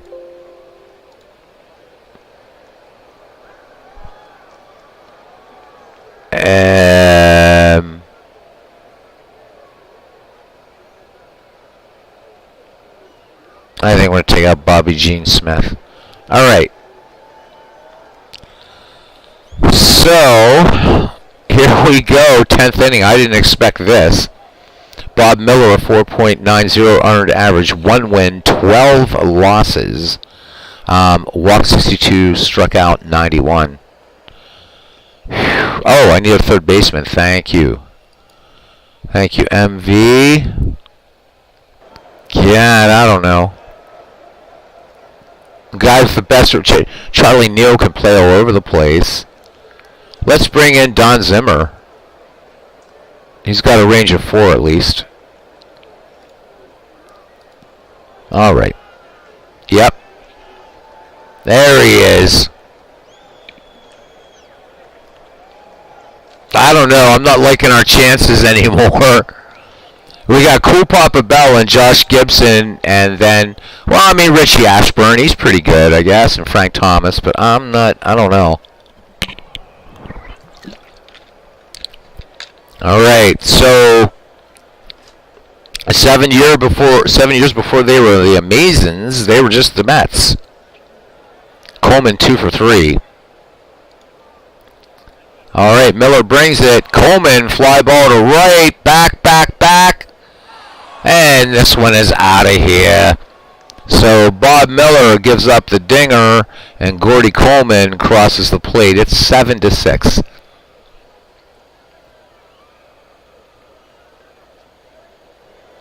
Yeah, it's that Bob Miller, and Bob Miller just boom. So, that being said, here we go. Ooh, Marty Keogh, whose name I can't really say. It's Keogh, I believe it is. Keogh. We're going to say Keogh. Grounded to second in the 8th. The 1-0. Fly ball to right. Back on is Richie Ashburn. 1 down. 7-6 Reds lead here in the 10th. Here's a delivery to Cardenas. The 1-0. Cardenas sends this to right field. And making the catch is Richie Ashburn for out number 2. Catcher Johnny Edwards is 2 for 5 in the game. Singled back in the 9th. Bob Miller's 2-0 delivery. Edwards chopped to short. And Elio Chacon over to Marv Throneberry to retire the side. But 1 run, 1 hit, no errors. Can the Mets tie it up and again? I don't know. Frank Thomas, Josh Gibson, and Charlie Neal. Thomas 1 for 3. New York Mets challenge. You get to put any 4 players in history to win a pennant. Babe Ruth, Barry Bonds, Mariano Rivera, and Hannes Wagner.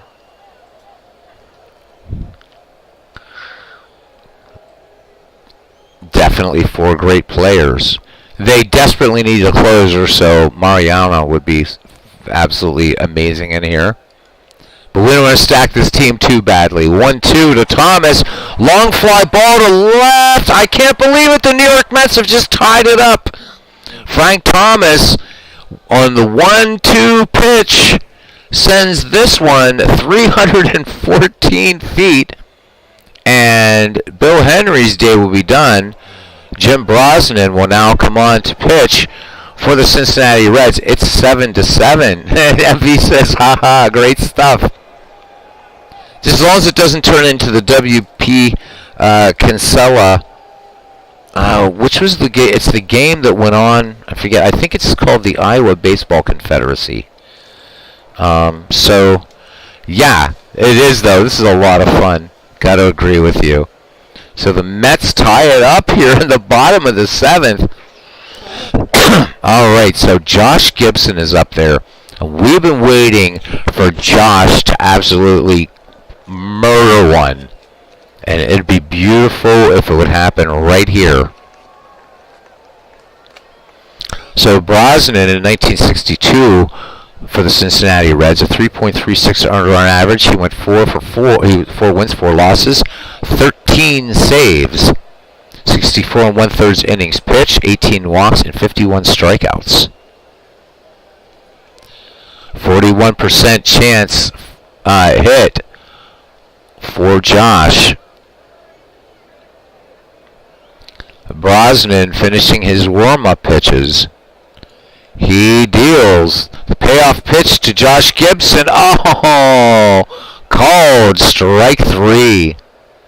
So Josh Gibson will sit down and adorn himself once again with the tools of ignorance, a.k.a. all his catcher's equipment. Charlie Neal, 2 for 4. Homered back in the 2nd. Can he bookend it here? Let's see. Brosnan with the 0-2 to Charlie Neal. Neal swings, base hit to left. So here we go. The winning run now on board for the 1962 revamped Mets. Marvelous Marv Throneberry. I'm never taking Marv out because Marv just, to me, exemplifies the 1962 Mets. Let's go, Marv, says MV. All right. So do we have any speed here on first? Absolutely not. Charlie Neal can play all the infield positions, but no speed. All right. All right, Jim Brosnan with the 2-1 to Marv Throneberry. Here it comes. Throneberry swings, base hit up the middle. What I tell you about Marvelous Marv? Neal will hold second. 1 out. No, Don Zimmy. Do we have any third baseman left on the bench? Yikes, do we have any third baseman left on the bench? All right, so Ron Cannell could come in. because he is rated at third. Yeah, Don Zimmer definitely needs to be pulled. Oh, man. Okay, so... Wow.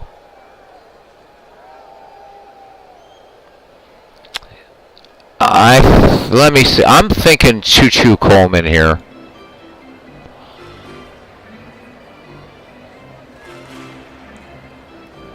I don't know. Name's been calling out to me. Choo-Choo Coleman. It has. But. Oh, man.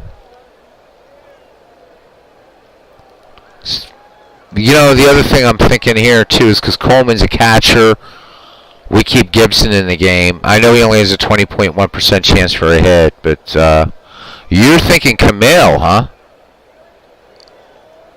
All right. Rod Camille, it will be for MV. He's calling him in, so that's who's going to come in to pinch hit. So Zimmer's day is done. So Camille hitting .248 in 1962, 4 home runs, 27 ribbies, 7-7 your score. This is turning into a fun game. Too bad there's only 5 folks in here. This is a fun one. But 5 good people in here. All right, Charlie Neal at second, Marv Throneberry at first. Bronson will try to induce the double. We'll try to induce the double play here. And Edwards has a quick chat with Brosnan now back behind the dish. The 1-1. Little curveball, base hit. Camille could get the walk-off RBI. Charlie Neal rounds third. The throw to the plate. Edwards tagged. This game is over. MV manages the 1962 Mets to an 8-7 extra innings win over the Cincinnati Reds. Wow, MV, nice job. But what a crazy, crazy game this one was. So 28 hits between these two teams, 2 errors. This was fun. Wow. So one time our revamped Mets had a kind of a nice lead here, but Cincinnati chipped back. The Mets kept tying it up, so Cincinnati never assumed a lead in this game. So Brosnan takes the loss, and Bob Miller gets the win. For the Reds, Gordy Coleman went 3 for 4 with a home run and a double. Vada Pinson, 3 for 4 and a triple.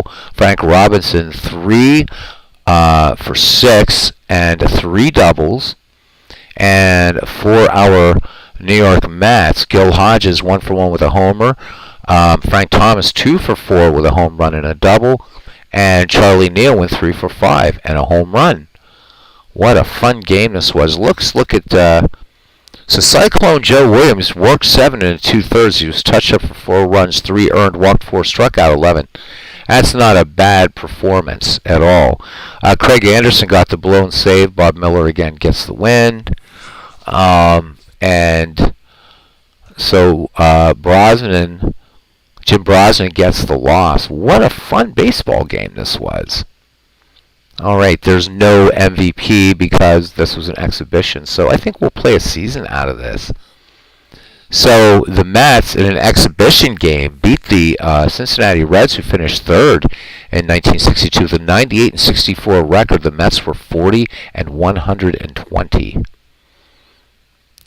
So the Mets, when we actually start the season, we'll play whom? Who do they play first? Looking. Do they even play at all? Let's look at play and see when they play. Okay, so there's the 10th. Come on, tell me you guys play in the 10th at least. Who are we going to play first? We still don't start yet. Okay, so we play the St. Louis Cardinals. That will be our opener, and that will be on April the 11th, 1962. Pretty cool. Pretty cool.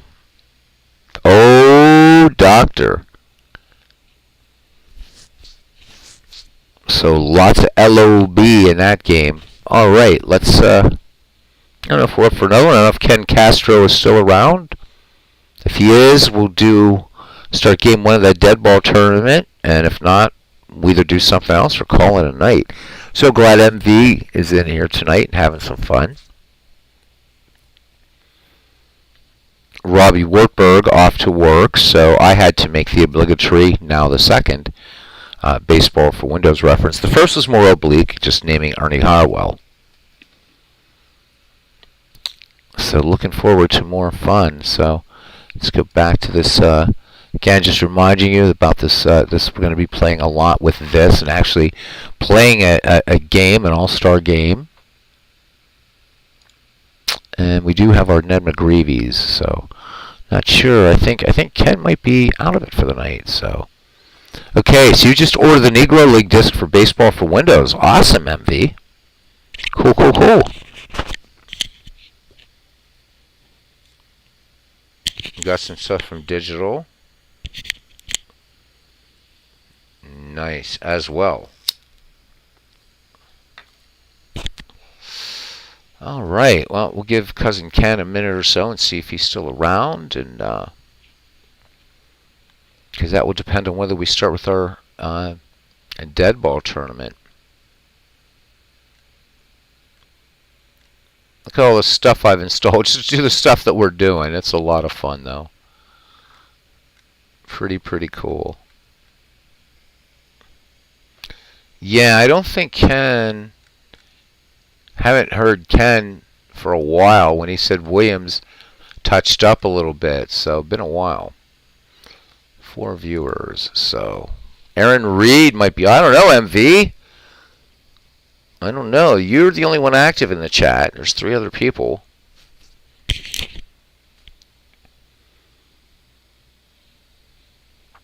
But, yeah. Yes, Aaron has a very good channel, doesn't he? There, he's still here. Definitely. Let's hashtag Aaron Reed, man. Hashtag Aaron Reed. There we go. So Aaron giving a little shout out there. Been loving it, Aaron. Yeah, and especially the old time baseball. Loving it, loving it. But no surprise, right? Me saying old time baseball and MV as well. So yeah, keep them going, man. Keep it going, keep it going, keep it going. Giving some love to a wonderful game that was ahead of its time, old time baseball.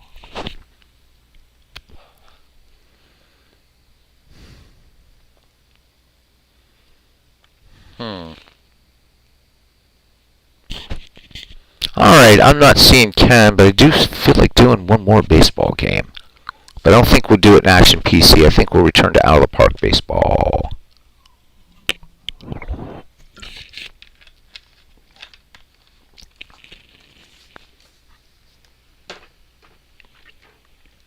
So let's get rid of this.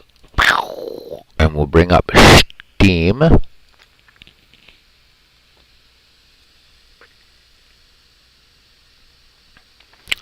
Out of the Park Baseball comes out on March 24th. If you buy it directly from them, you get it 3 days early. I used to do that. I don't think I'm going to do that this year. I'm just going to wait.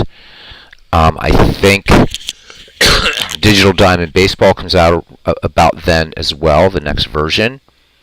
And Richard Dombrov, I'm waiting for an update for his game to be able to play around with it. It looks pretty good. I definitely want to give you guys a look at that game, as he has made some significant improvements, and then do a head-to-head comparison at some point between Dombrov Baseball and Digital Diamond, as I think those two are very similar to one another in the fact that you can roll your own dice, do those things, and do a little bit of a tutorial with Dombrov Baseball as well. Yeah, I do. as a matter of fact, MV. So, oh yeah, that's right. You're coming to Pennsylvania. Cool beaners there. So Aaron Reed is going to be visiting the Commonwealth of PA. Maybe I'll get to run into him somehow, some way. Don't know. Hope to. Yeah, so MV, on my new YouTube channel, one of the things I'm going to be doing is Microsoft Flight Simulator. War games, the war game that I play is Total War Warhammer. So I'm not into like World War II games so much or anything like that, but Total War Warhammer, absolutely, because you're moving armies in real time. I love that game, and it's gorgeous. And I'm going to be, once I make some hard drive space, I'm going to be buying Total War Warhammer 3. I might have the first two, but I want to play the Immortal Empires campaign so badly. That's the entire old world, or the entire Warhammer fantasy world, the entire thing, all the races, everybody. So probably get to know the game a bit by playing the dwarves first, but I really want to manage, see, thinking baseball, I really want to lead a high elf army or a dark elf army, and then ultimately vampires. So yes, enlisted is excellent. So you're looking for an open world game that's immersive? Whew, wow. Oh my God, there's so many. Yeah, okay, like Red Dead Redemption 2. So do you like high fantasy medieval? Aaron Reed says that he's been playing around with League Play and Action PC Baseball, and he's loving it. Excellent, Aaron. Yeah, this game, Action PC, is so much fun. So, wow, MV, I mean, my library's kind of crazy here. So you're talking about like something that's immersive and open world, and oh my God, I don't know, man. This is just the newest stuff I've added. I'm also very much into 4X type games. Boy, I don't know. If you like science fiction, and you talked about flight sims, how about something huge in open universe like No Man's Sky? No Man's Sky is brilliant, and I'll be playing a lot on the new channel. V Rising is actually a very, very good game. You're trying to become the next Dracula. God, what else here, man? There's so many games. And part of the new channel is going to be going through and playing some games that maybe people haven't seen or haven't tried, or maybe have tried a lot. So we're going to be doing some Darkest Dungeon 2. Going to return to Wolcen. Here's a good old classic, Warhammer Quest. We're going to play that. I would say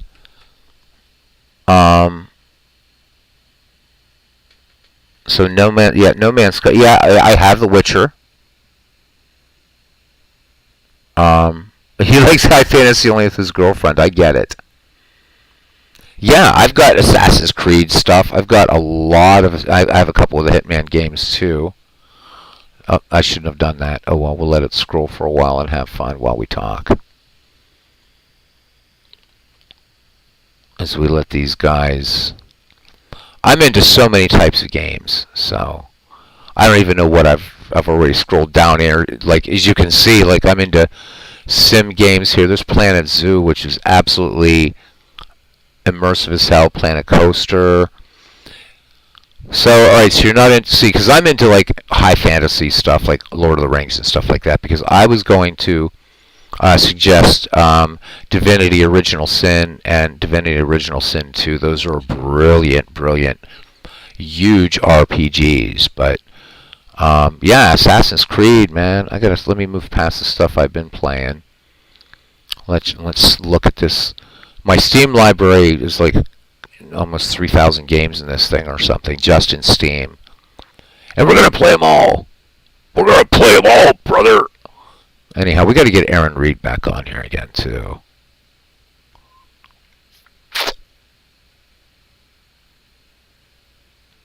But yeah, I have Red Dead Redemption. I have Witcher 3 with the expansions. I don't know. Hand of Fate is brilliant, but again, it's more fantasy.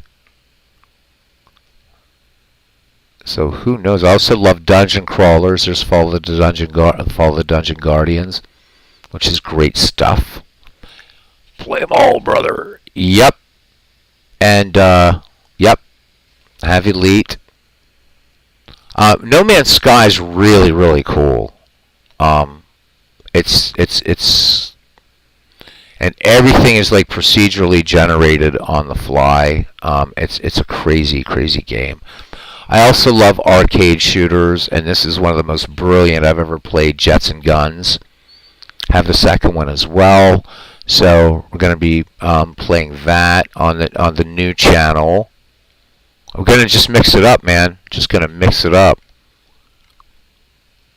Empyrean. This is a huge bloody game. Empyrean Galactic Survival, and it's massive, massive, massive game. Yeah, I don't know, man, but I do have the Assassin's Creed stuff. I don't have everything, but I have quite a bit of Assassin's Creed. Grimoire I want to try out on the channel. I don't think a lot of people know about that. And now we're getting down to these. All of these games I have never played yet. Never, ever, ever. Except the Age of Empires games before they came to Steam. Also in May is Age of Wonders 3, or Age of Wonders 4. But Planetfall I do want to try. Not an RPG, but I don't know, man. I like a good mix of stuff. This you get to be an animal, literally, and survive. So, Animalia. I don't even know why I'm on a baseball channel, and I said I was going to keep it baseball. This isn't very baseball-y, is it? Something will occur, but, Red Dead Redemption is so... Well, if you like vampires, there's Vampire the Masquerade Bloodlines, there's Bloodlust and Bloodlust 2, and you get to be a vampire, which is always fun. One sport I am going to feature on the new channel's Blood Bowl. So that'll be there. Who knows? Anyhow, let's go back to the top and jump back into Out of the Pack Baseball 23, which happens to now finally be my most played. I think it's my most played game on Steam. Yes, it is. But there you can see MV. I am big Microsoft Flight Simulator fan. There it is. Christopher Slovic. What game procedurally generated? No Man's Sky, which came out to mixed reviews in 2016, has become one of the most amazing games that you could ever play. It's truly infinite in what you can do.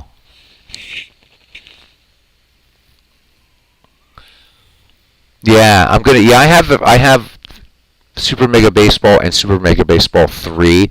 I'll be doing that on this channel and my new channel as well, because it's baseball, so it can be on this channel. But let's jump into Out of the Park 23. So Christopher Slovic in the channel here the other night asked for everybody to name their, put up their 6 favorite baseball teams. I think he's putting up a Creators Cup 2, so looking forward to that when that kicks off.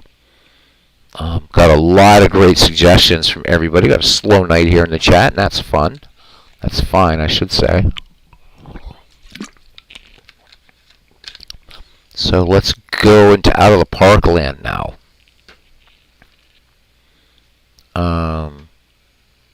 What's this? We continue on the road to release of Out of the Park 24 with a deeper look into franchise mode. Oh, we have to listen to it though. But so go check it out. Out of the Park Baseball. Go check them out on YouTube. Check out the podcasts as they're talking about what's coming up in the next iteration of Out of the Park Baseball.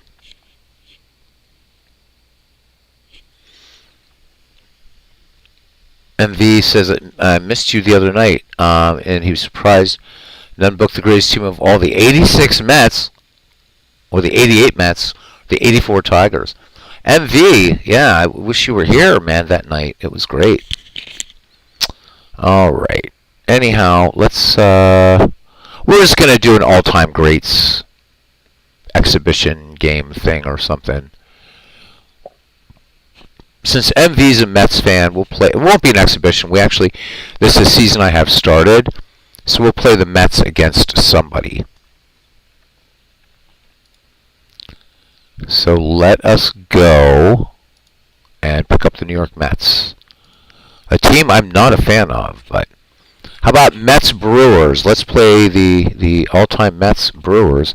The Mets won their last game against the all-time great Giants 3-1. No, this is going to be unless you want to play. Do you want something with the '86 Mets? This is the all-time great Mets. This is an all-time great league in Isle Park baseball called Cooperstown, which is really good. It has a team entirely devoted to 19th century players, another to Negro League players, and 2 Japanese players. So, all right. Well, we could. You don't mind? Well, MV, if it'll get you happy, man, we can do it something with the 1986 Mets. How about the World Series? All right. Instead of a World Series, let's set up a 7-game series for you. Oh yeah, so MV, why don't you think of 6 teams there for Christopher Slovic? So MV, I can create an exhibition game, your 86 Mets, an exhibition series against anybody you want. So who do you like? As MV says, he happens to have some. Of course, the 86 Mets, there it is. The 88 Mets, the 69 Mets. I wonder if he's a Mets fan. So he says many teams are taken, so you might have to have a deep roster. So MV picking 3 Mets teams.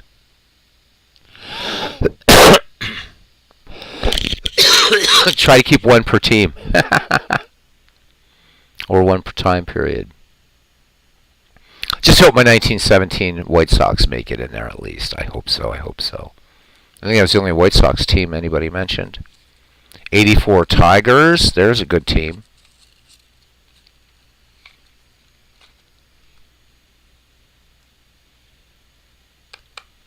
Oh yeah, 84 Tigers. I don't remember who was mentioned.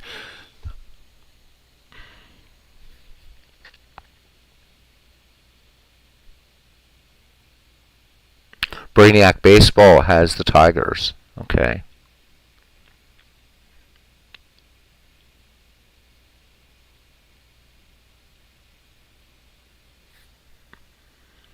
'39 Yankees. And I'm a big fan of the 1936 Yankees. But the '39 Yankees are a great team, certainly too. But the Yankees team I'd love is the '36 Yankees. MV 98 Yankees. Christopher says good for the 1939 Yanks. Nobody ever thinks of the 1936 Yankees. I wonder why that is. You have DiMaggio's rookie year, and Gehrig just breaks out. All hell breaks loose in 1936 for Gehrig. But 1970s Orioles. All right.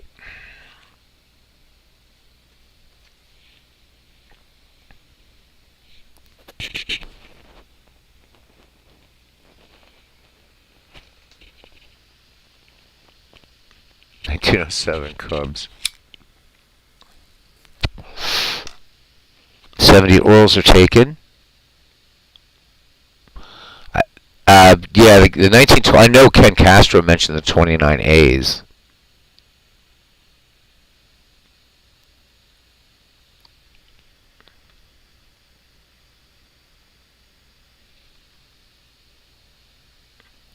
Cubs. Yeah, the 29 A's taken. Yep. No surprise there. The 1939 Dodgers? Are you sure you don't mean 39 Dodgers? Yeah, Kirby. Yeah, Higbee. Right, I know.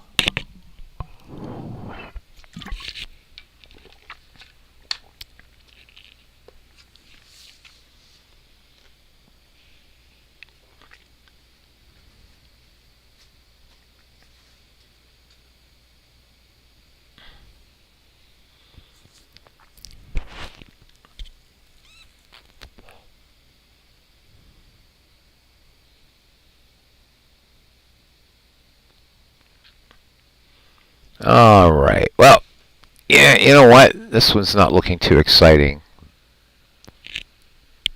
Mets at Brewers, meh. Let me see. Let's look at the schedule. See who is playing whom. What would be fun? The Twins at the Monarchs. Jakes. Red Sox, White Sox. There we go. We'll do a Red Sox, White Sox game, I think.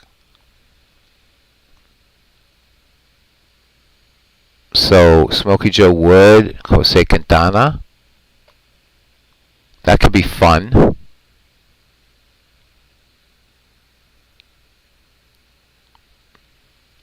Meh.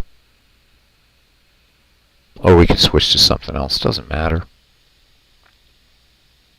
1909. Whoa, dude. Oh, no. I took the 1902 Pirates. So, I guess that's good. Yeah, I took the 1902. Don't be taking my 02 Pirates, damn it.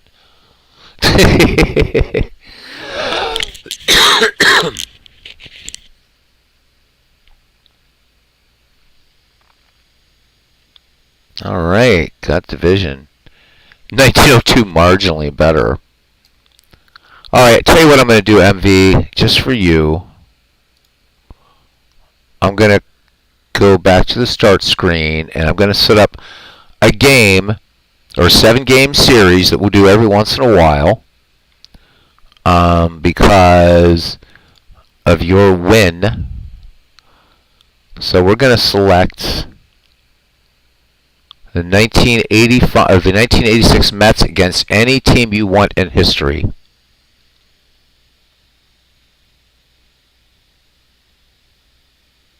So we're going to see the 1909 versus the 1902 Pirates. That should be funny.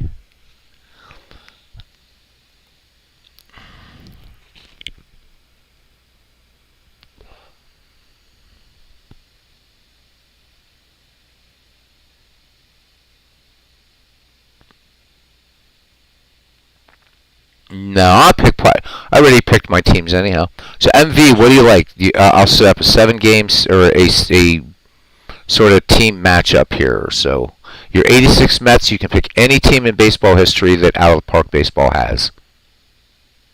Any major league team.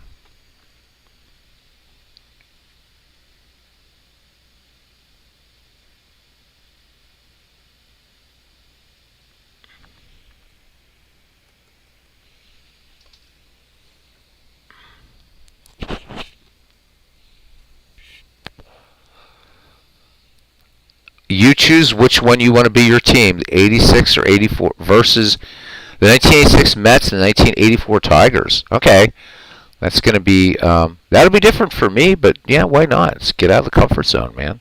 A little bit. All right. So, 1984 Detroit Tigers. Where are you guys? There you are. And the 1986 New York Mets. I can't believe I'm doing Mets on this channel. Wow. I'm not a Mets fan, so.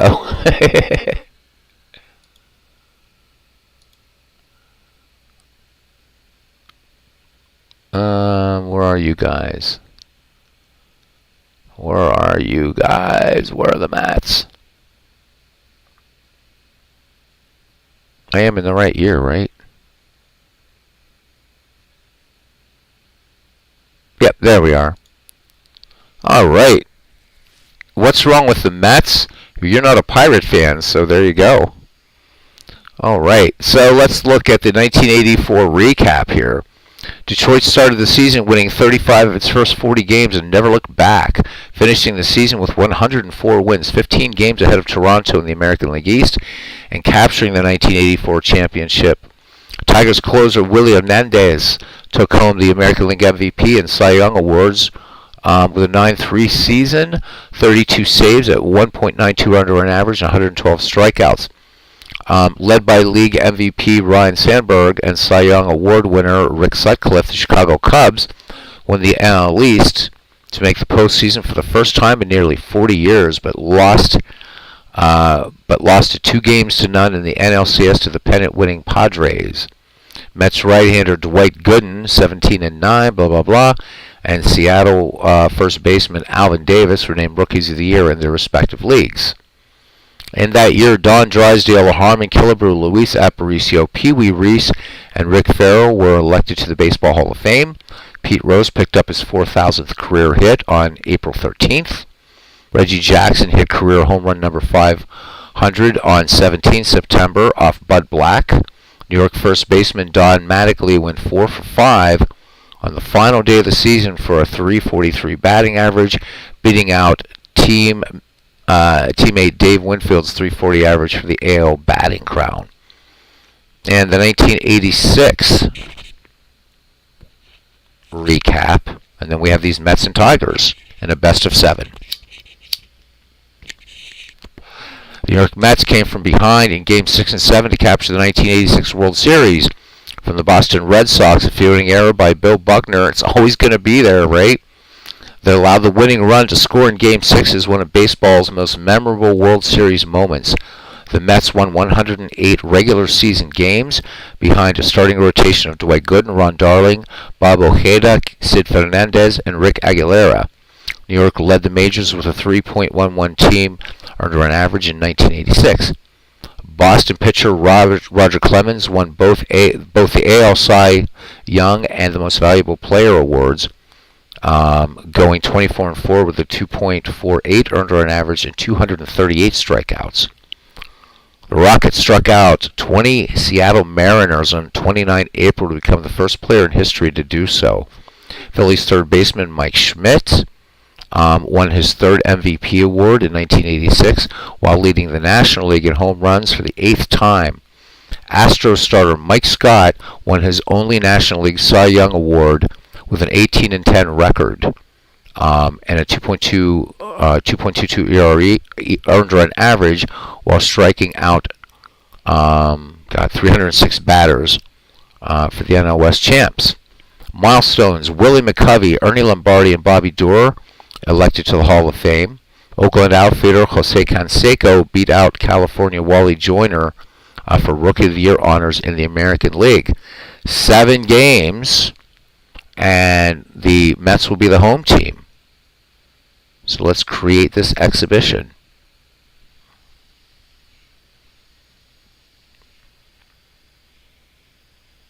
And we can set rules. You want a DH?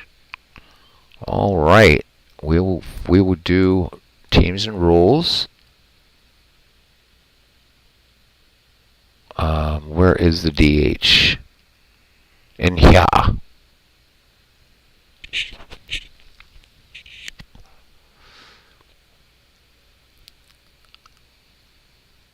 As I'm looking, because these exhibitions are a little bit different. Oh yeah, okay. So you want DH for both teams? Unbelievable. But you got it. It is a sacrilege, but there you go. Yeah, found it. All right, DH is on for both. So game 1 is going to be Jack Morris, Dwight Gooden. Let's play it.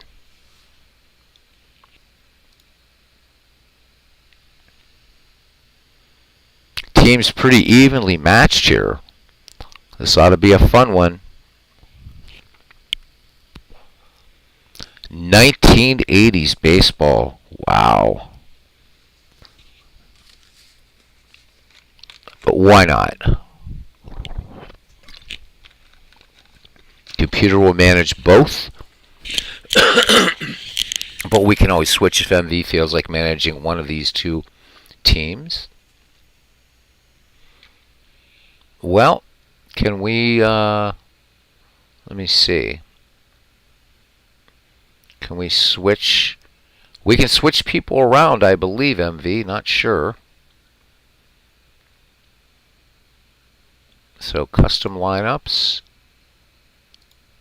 Let me see. Can we move people around? I'm trying to remember how to do this. Ah, there's Hojo.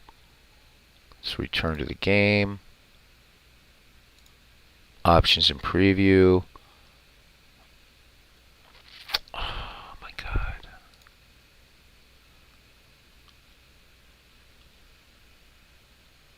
See, because you can just drag them around. I forget how to do it in here in an exhibition. let's just have some fun with it. Alternate reality here, man. Going to Shea Stadium.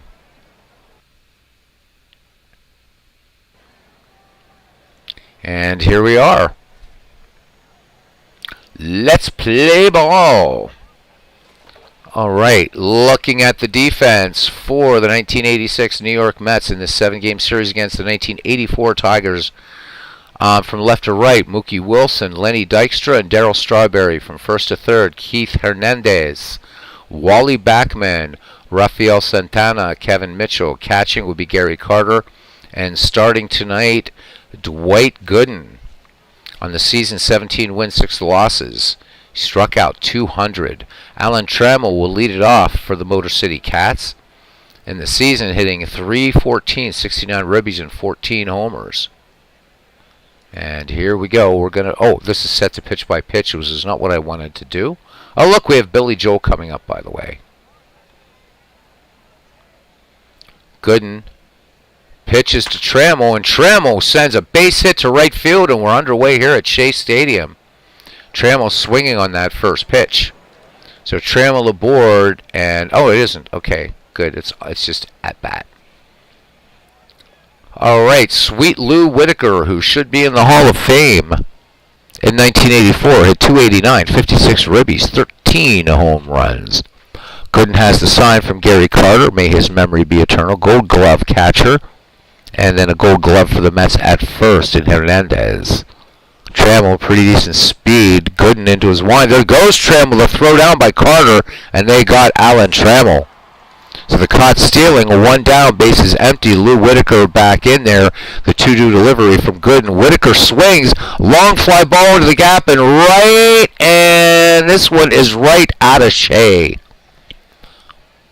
So Whitaker tattoos this one 433 feet, and the Tigers draw first blood here in the top of the first.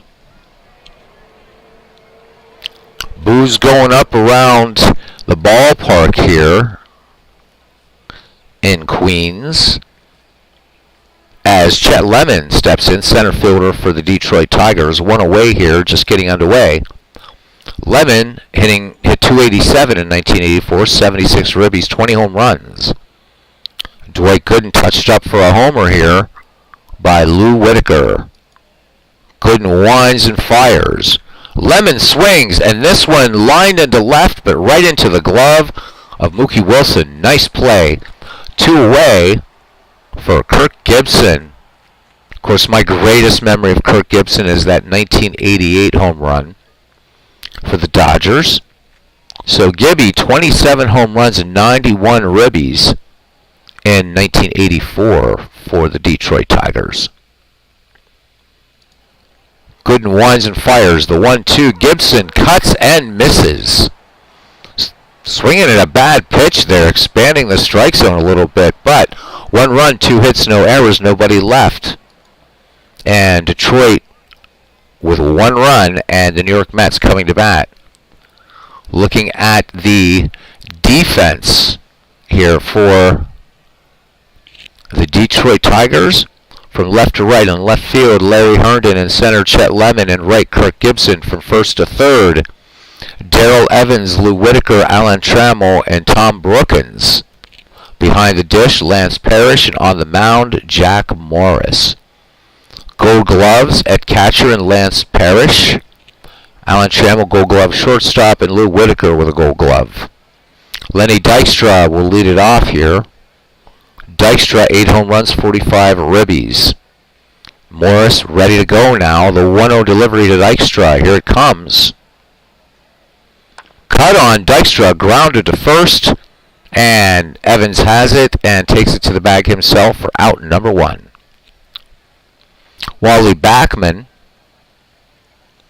with a brief stint with the Pittsburgh Pirates, I believe in 1988 actually. Backman with 27 ribbies and a home run. A .320 average for him in 1986. So 2 World Series champs facing each other in this 7-game series. Jack Morris brings it to Backman. Here he comes. Backman swings, fly ball, center field, but measuring it up and making the catch is Chet Lemon. So 2 quick outs here in the bottom of the first for Kevin Mitchell. Mitchell, 43 ribbies, 12 home runs in 1986. He had 277 for the Metropolitans. Jack Morris with the 0-2 delivery to Mitchell. And Mitchell takes a call, 3rd strike 3. This one painting the outside corner. No runs, no hits, no errors, nobody left. Top of the second, it's the Tigers 1 and the Mets nothing. Lance Parrish will lead it off here for the Cats, followed by Darrell Evans, Evans and Larry Herndon.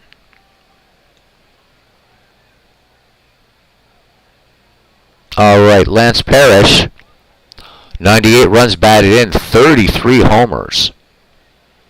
But the batting average, not so much, 237. Dwight Gooden with a strikeout thus far in this game. Deals to Parrish. Cut on, and this one a liner to right, and a diving catch by Darryl Strawberry. Great play. Diving play and right by Strawberry. 1 down. All right, so Darrell Evans, first baseman now. Evans with 16 homers, 63 runs batted in, 232 average. 2 of MV's all-time teams playing each other here in a 7-game series. Dwight Gooden winds and fires the 2-1. Evans cuts on this one, base hit, right field. So Evans aboard with 1 down. This one scorched past Hernandez and Backman, both giving chase on that. Strawberry getting the ball in quickly. Larry Herndon, 43 ribbies, 7 homers, a 280 average. Evans, average speed at first. Gooden brings it home, the 2-2. Grounder to short. Oh, and this one bobbled. Bobbled it short. So the error by Rafael Santana, and that's going to be an E6. So Evans at second, Herndon at first, 1 away for DH Johnny Grubb. Johnny Grubb with 17 ribbies, 8 home runs for the Tigers in 1984. MV says it's not looking good. It's the top of the second. Gooden brings it, the 0-2, and Grubb cuts and misses. Strike 3. And again, Grubb chasing a bad pitch, so Gooden hanging up 2 Ks here at Shea in the top of the second. 1-0 your score as third baseman Tom Brookins steps in for the Motor City Cats. 26 ribbies, 5 dingers, a 246 average for him. Darrell Evans at second, Larry Herndon at first. Gooden's 1-0 delivery, swung on, Brookins laces this to left, and a diving catch by Mookie Wilson. So 2 great plays for the Mets, and the Tigers unable to bring their 2 runners in. And we go to the bottom of the second inning. It's 1-0. Jack Morris will face Darryl Strawberry, Mookie Wilson, and Keith Hernandez, the number 4, 5, 6 hitters for the world champ 1986 New York Mets. As MV says, Mookie.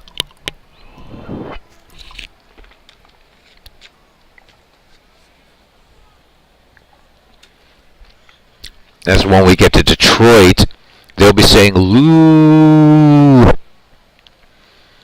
right, Strawberry hit 259 in 1986, 93 runs batted in, 27 home runs.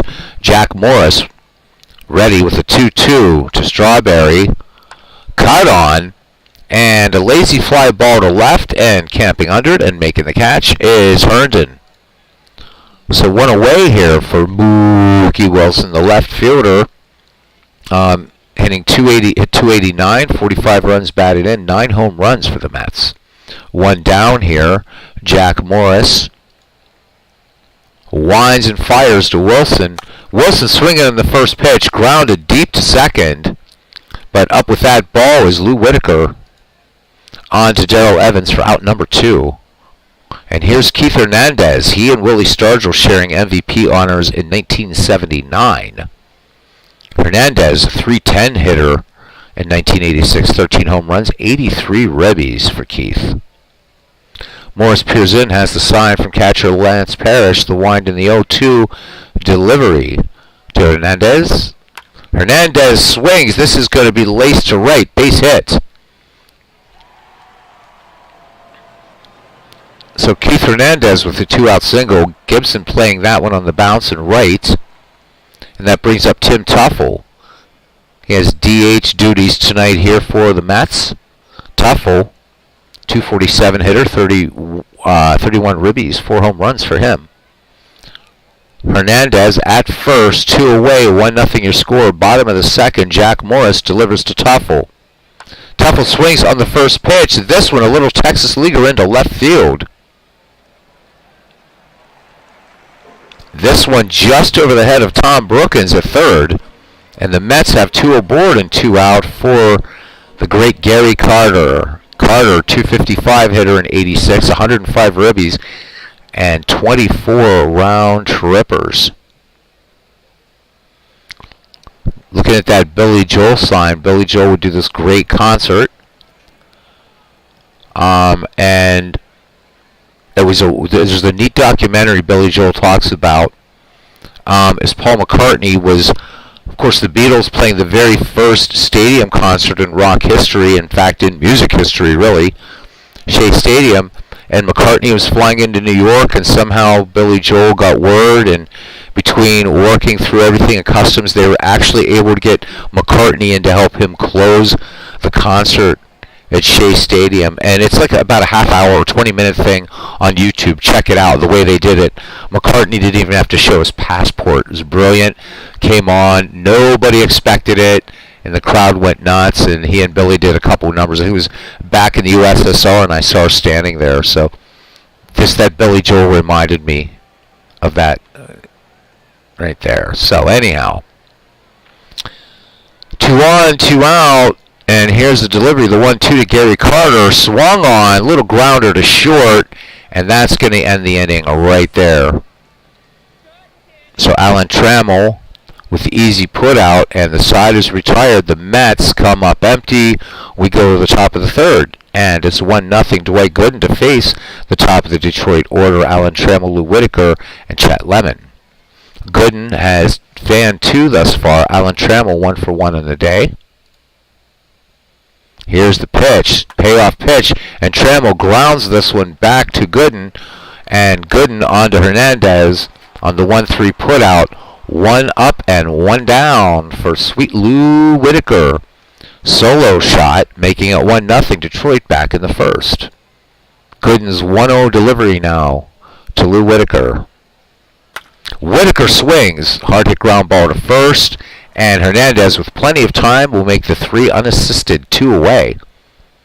Chet Lemon, 0 for 1. Gooden working rapidly. Here is the wind and the pitch. Lemon swings on the first one. This one, coming in hard on this one in right field, is Darryl Strawberry.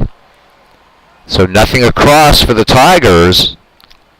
And we go to the bottom of the third, and Detroit's still holding on to a 1-0 lead here. Jack Morris has also fanned 1. He will face Rafael Santana, and then the top of the order, and Lenny Dykstra. And Wally Backman, MV, has asked for a designated hitter for both teams. So, mea culpa, my National League hermanos. But we have DH here, and MV, he's all cool. So we're gonna break tradition here a little bit. All right, Parrish sets the target. Jack Morris into his wind.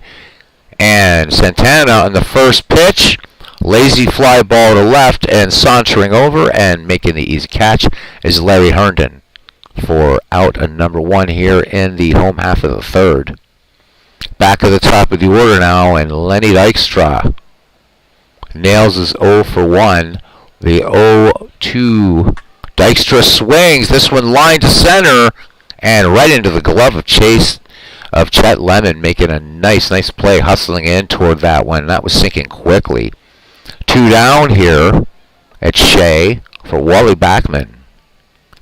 Backman, 0 for 1. Only 2 hits by the Mets off of Morris. But Detroit only managing 3 off of Gooden, but the home run making the difference right now. 1 error in the game committed by the Mets. Here's the delivery to Wally Backman. And Backman just swings right through that fastball. The Mets go in order, and the Tigers still maintaining a 1-0 lead as we go to the top of the 4th.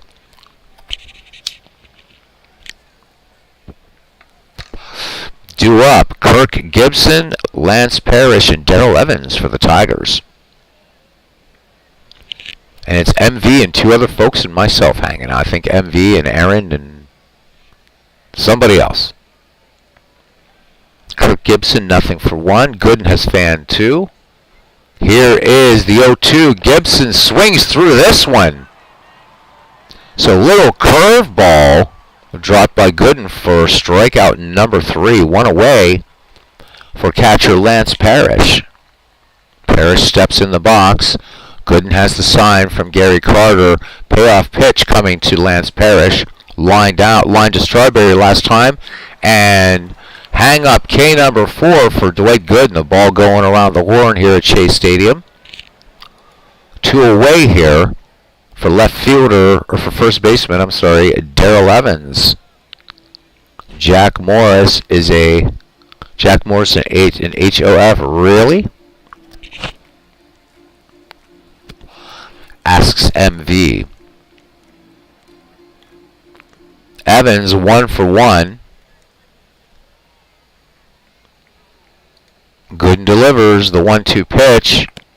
Evans tried to hold up, and the ump says he went around. They appeal down to third, and the ump thumbs him out. That's it. No runs, no hits, nobody left. Bottom of the 4th. Good close ball game here. It's 1-0. 5 hits in this game thus far. Kevin Mitchell will start off the festivities here for the Mets, followed by Darryl Strawberry and Mookie Wilson.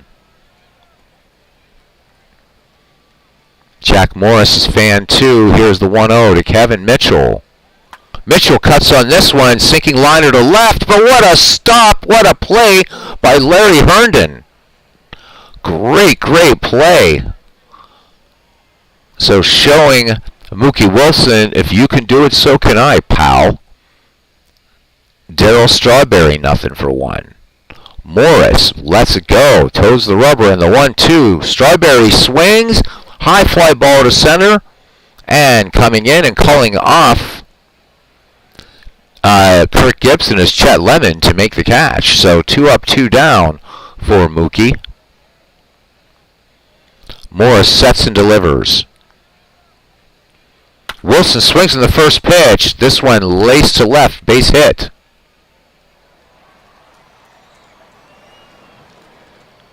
So the Mets with some serious speed on first, and Keith Hernandez steps to the plate. Hernandez 1-for-1. Wilson aggressive lead at first with 2 down. Morris with a check of the runner and the 1-2.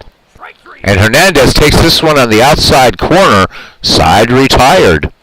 Nothing on a hit. 1 left. We go to the 5th. 1-0. Yeah, there is, MV. I'll show you after the game. Very easy way to get these stadiums into action PC baseball. As long as you have this mod in out of the park baseball, because this is actually a mod. This ballpark doesn't come with out of the park baseball. You have to go through Steam Workshop because it comes with City Field. But yes, a very easy way, and I'll show you how to do it. Give you some incentive to hang out because we're plummeting down here, but I'm having fun playing baseball. And you're having fun watching, even though I know it's very late for you. It's 5:03 a.m. in the UK. And, well, I don't know, unless you guys have done daylight savings time. Okay, you have the mod. It'll be cool. I'll show you how to do it. It's super easy. And you can set any angle you want, even, too. All right, Larry Herndon starts it off here in the 5th, to be followed by Grubb and then Brookins. Herndon 0-for-1. Dwight Gooden brings it home, the 1-0. Herndon swings, grounded to second, and no problem. as Backman fires on to Keith Hernandez for out number 1. MV says it's okay, I slept after work. Alright, MV, awesome. Alright, Johnny Grubb. Gonna try it again. He's 0 for 1 against Gooden. Gooden has fanned 5 in the game tonight. This is game 1 between the 1984 Tigers and the 1986 Mets. 2 of MV's favorite all-time teams. Gooden with the 1-2 delivery to Grubb. Grubb swings, little grounder to second, and Wally Backman and Keith Hernandez, the tandem once again for out number 2. So Tom Brookins now trying his hand against Gooden. The Tigers, actually both teams with 3 hits each. The only scoring coming way back in the first. Solo shot by Lou Whitaker. Dwight Gooden brings it home. The payoff pitch to Brookins. Lined out his last time up. And this one, high fly ball to left, going toward the foul line, and making the catch is Mookie Wilson. Side retired. And the Tigers go in order. We go to the bottom of the 5th. It's still 1-0. And MV says the only bad spot on the Mets was Rafael Santana at short. I am not a Mets fan, but this was a great Mets team. And they beat a superb Boston Red Sox team in that 1986 World Series. It was a great World Series. It really was. And this was a great Mets team. And I am not a Mets fan, but great Mets team. All right. So Tim Tuffle, Gary Carter, and the aforementioned Rafael Santana to face Jack Morris. Morris is fan 3. Neither pitcher has issued a walk. And usually in my broadcast, when I say that happens, a walk usually ensues within 4 batters. We'll see. The 0-2 to Tuffle. Not this time. Tuffle tried to hold up. And they say he went around. So strike 3. Morris bringing a slider on that last pitch. So 1 down for Gary Carter. Somebody so sorely missed in baseball. What a great player. One of the good guys of the game. Jack Morris brings the 1-2. Grounded to short his last time up. Carter takes strike 3 on the outside corner. Morris picks up strikeout number 5. 2 down. We definitely have a veritable pitcher's duel going right now. As Rafael Santana, 0 for 1, will try it against Jack Morris. The 0-1 to Santana. Santana swings, grounded to deep to short, and up with it is Alan Trammell to make the play. So no change in the score as we go to the top of the 6th. Still 1-0. Alan Trammell, the top of the order, followed by Lou Whitaker and Chet Lemon. Gooden also with 5 Ks through 5 innings of work. Payoff pitch coming to Alan Trammell. Singled his last time up, and Trammell will go down on strikes.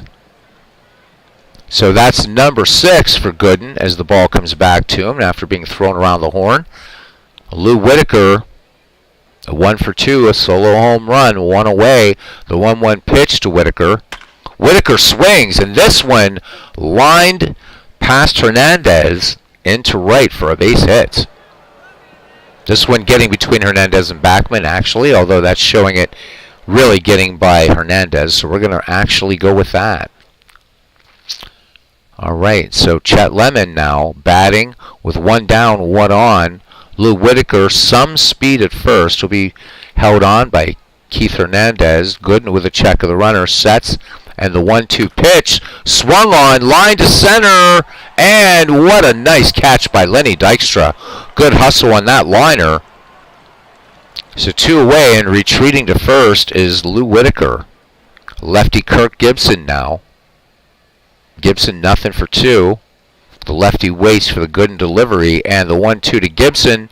Gibson looks at a called strike 3. So Gibson goes down swinging again for the 3rd time. Runs 1 hit, no errors, 1 left. We go to the bottom of the 6th. It's still the Tigers 1 and the Mets 0 here. 1986 versus 1984 world champions. Lenny Dykstra, Wally Backman, and Kevin Mitchell Top of the order due up for the Mets here in the home half of the sixth at Shea. Parrish sets the target. Jack Morris with the 2-1 delivery to Dykstra. Dykstra showing bunt. This one goes foul. The payoff pitch now to Lenny Dykstra from Jack Morris. Dykstra swings, hard ground ball to short, but no trouble for Alan Trammell. Trammell to Evans on the 6-3 putout. 1 up, 1 down here in the bottom of the sixth for Wally Backman. Wally Backman, 0-for-2 against Morris and the Tigers. The 1-1 delivery from Morris to Backman. And Backman cuts on this one, fly ball to left, and camping under it and making the catch is Larry Herndon calling off Chet Lemon. 2 up, 2 down for Kevin Mitchell in a modern-day pitcher's duel. Just 7 hits between these games, or between these teams. And Jack Morris working on a 3-hitter right now. Jack Morris fires it in. The count even on Kevin Mitchell, or the count even on Kevin Mitchell. Base hit up the middle, and that's something funny about baseball we should talk about for just a split second. So the count really isn't even. So 2 balls, 2 strikes, an even count would actually be what we call a full count. So, and I remember a baseball journalist sort of talking about how it's weird because the count really is not even, because there's still, the batter can still has one pitch, right, that could be a waste pitch or whatever, but we call it even because it's an even number on both sides, ultimately, which is something we've already known. I love the advertising that these modders did. These were done in Google SketchUp, these ballparks, by the way. So, nice job. Nice job. Can't wait for the out of the park ballpark creator to be able to give us this kind of detail. Really nice. The other thing I would say, the difference between these ballparks and the ones that come with the game is the texturing is a lot better in the in-game ballparks, but this is still a nice rendition of Shea Stadium. Oh yeah, I remember that. That's when he and I were, right, we were playing. He called it 3 strikes and 2 balls. MV talks about the counts can be weird. All right, 2 away, bottom of the 6th. Jack Morris to face Darryl Strawberry. Mitchell on at first. Morris works home now to the straw man. And Strawberry cut and a miss. Strike 3 on a 91-mile-an-hour fastball. So the Mets leave one, and we go to the 7th. Still 1-0 Detroit.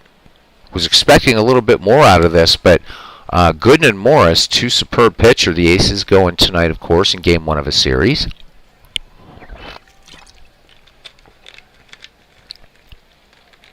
And Lance Parrish will lead it off here.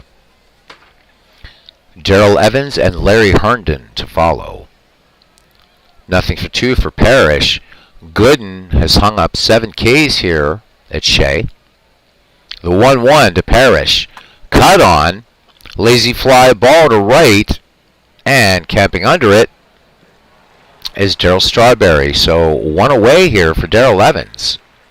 Darrell Evans has managed to hit off of Dwight Gooden. So 1-for-2. Gooden brings it. Evans looks at called. Strike 3.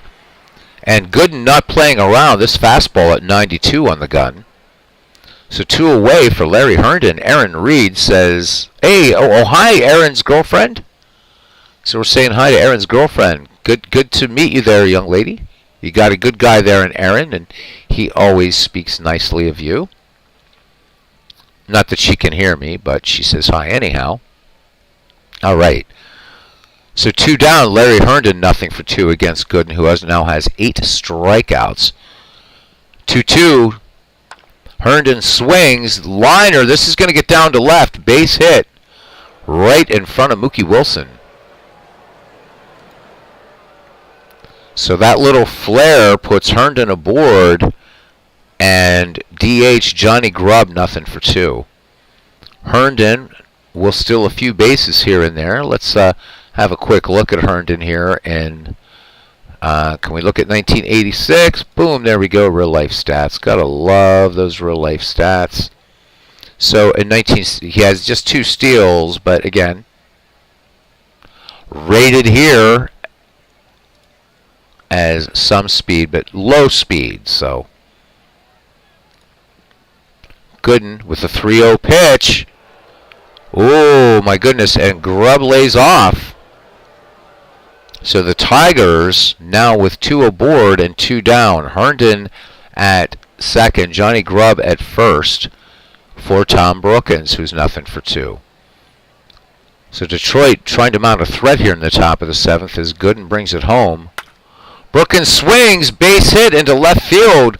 Will this be enough to bring another Detroit run? It will, as the run comes to the plate, the slide, the tag, and Herndon is safe. Tom Brookins picks up the RBI single, and the Tigers now lead 2-0 over the Mets. A big run scoring here in the 7th. Still 2 outs, still 2 on. Grubb at second, Brookins at first. Alan Trammell 1 for 3 against Dwight Gooden. Waiting on deck, Lou Whitaker. Gooden brings it home. Trammell swings, grounded to short. This should end the inning, and indeed it does. Santana to Backman, and the Tigers add to their lead as we go to the middle of the 7th. It's Detroit 2 and New York 1.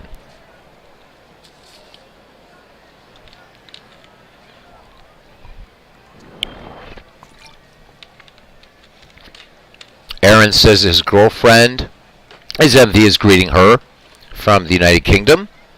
Aaron reads, saying he's on Skype with her now. She loves Action PC Baseball from the games she has great taste, buddy. It's a great game. So MV, one way you can get these parks in here is, of course, doing it this way, just between innings. But I'll show you a better way so you don't get a compressed park. This is an easy way to do it, but there's even a better way, and you get the whole ballpark and any angle you want.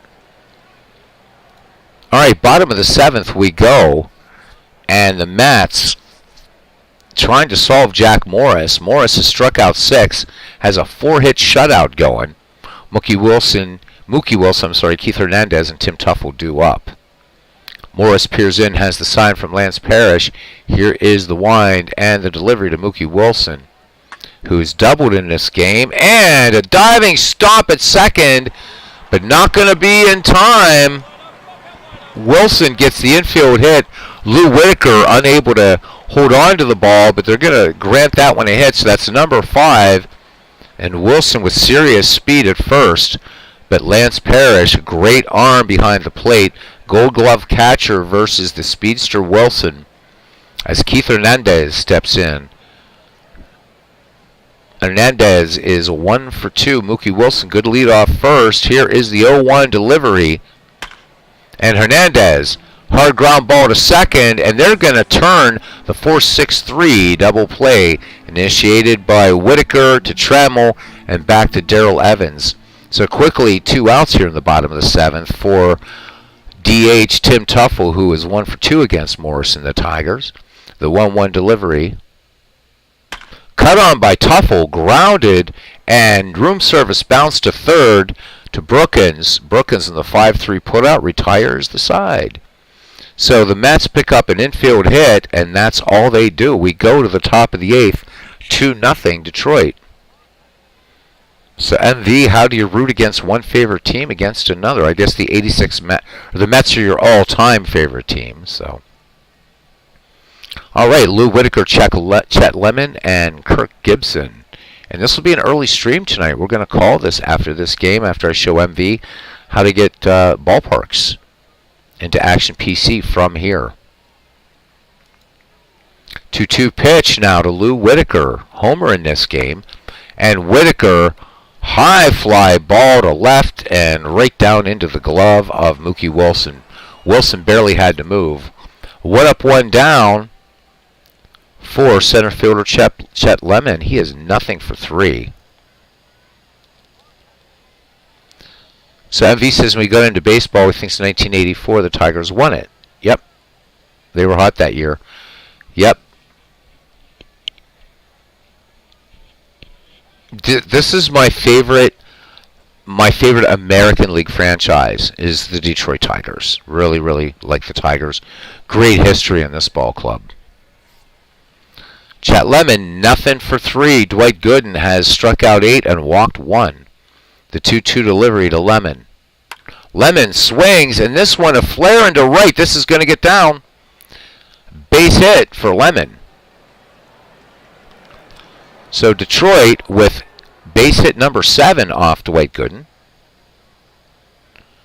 MV says this might be the best Tiger team of all time. He says, but he followed the Mets in 1984. This is a great Tiger team.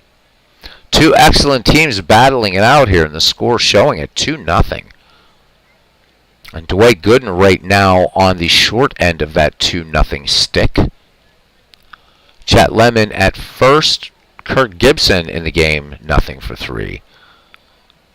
Gibby cuts right through that one. So he gets the golden sombrero. 4 strikeouts for Gibson. Gooden picks up K number 9, 2 away, and here is Lance Parrish, nothing for 3. Parrish strikes out, and Gooden is just bringing it. Strikeout number 10. Nothing on a base hit for the Tigers, and we go to the bottom of the 8th. Still 2-0. The Tigers with 5 hits, or the Tigers with 7 hits, the Mets with 5. Gary Carter to lead it off, so the 8, 9, and 1 hitters due up for the Metropolitans here in the bottom of the 8th. Game 1 in the 7-game series between the 1986 Mets and the 1984 Tigers, as chosen by MV. Our pennant winner in the Ned McGreevy League, his Manchester team will take on Philadelphia beginning next week in our little 3-game World Series in the Ned McGreevy League. Philadelphia fighting Cleveland for that coveted second place spot, and 2 days from the end of the season, Philadelphia did it. So MV putting it together a team to finish 6 games in front to win the pennant. Gary Carter, nothing for 2. Jack Morris winds and fires. Carter cuts on the first pitch. High fly ball to center, but not enough forward on that one, as Chet Lemon goes back on it and makes the catch in deep center. 1 up, 1 down for Rafael Santana, the shortstop. Nothing for 2. Jack Morris with 6 strikeouts. He has not yet walked a batter. That could change here. The 3-0 to Santana, and Santana takes ball 4 just off the plate. So Santana aboard, and we're back at the top of the order for Lenny Dykstra. 1 down. Dykstra has failed in 3 attempts against Morris. The 2-0. Oh, this one gets away. Pass ball. So Parrish unable to handle the pitch. That one high, and Santana gets into scoring position. So now Dykstra batting with a runner in scoring position, 1 away.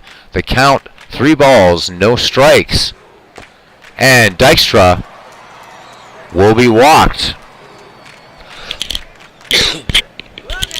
So the Mets now in business, and the go-ahead run here in the bottom of the 8th comes to the plate, and Wally Backman. Crowd coming alive here at Shea Stadium. Jack Morris deals, trying to get double play here. The 0-2 to Wally Backman, flied out his last time up. Backman, a swing and a miss, and Jack Morris has struck out 7. So 17 strikeouts between these pitchers tonight at Shea Stadium. Kevin Mitchell, let's look at our weather here in the late innings. So 57 degrees, and we have a wind out to center at 11 miles per hour. 2 down for Kevin Mitchell, who has a hit in 3 tries against Morris. And here is the delivery. Mitchell cuts and misses, and Jack Morris has strikeout number 8. 2 base runners in inning for the Mets, but they do not score.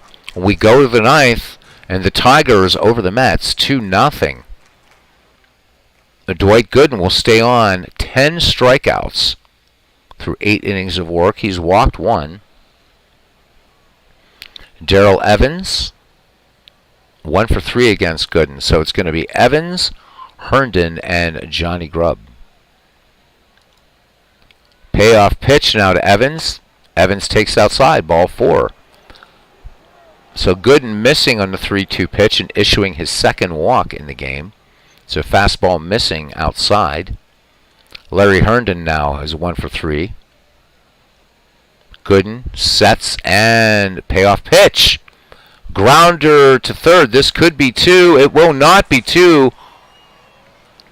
Hard slide breaking it up. And so 1 down. Herndon at first. And here is Johnny Grubb. Nothing for 2. Dwight Gooden deals. Grubb swings. And this one grounded to second. And Wally Backman making a nice lunging stop. Good work there by Backman. And able to get it on to Hernandez for 2 down. For third baseman Tom Brookins. Tom Brookins 1 for 3 with a run batted in the contest. Herndon at second, 2 away, top of the 9th. Gooden brings it home. And Brookins checked his swing, but it is strike 3. That's 11 Ks now for Dwight Gooden. And the New York Mets with 3 more chances to tie it up here and or win it. Darryl Strawberry, Mookie Wilson, Keith Hernandez, and MV said last inning, here comes the Mets magic. Maybe he meant this inning. And that inning, when MV said that, the Mets had 2 on and brought nobody home.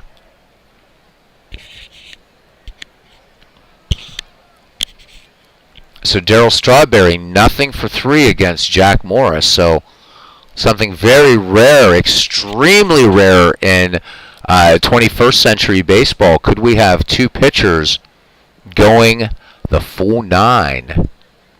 Morris comes home with it now. Strawberry, little flare into left. This one twisting toward the line, though. And what a nice play by Larry Herndon, making a good hustle toward the foul line. So 1 down here for Mookie Wilson. Wilson having a good day at the plate. He is 2 for 3. So responsible for 2 of the 5 New York Metropolitan hits. Jack Morris deals to Mookie Wilson. Here it comes. Singled his last time up, and Wilson, oh my goodness, this one right through the wickets of Darrell Evans at first. Wilson going for 2.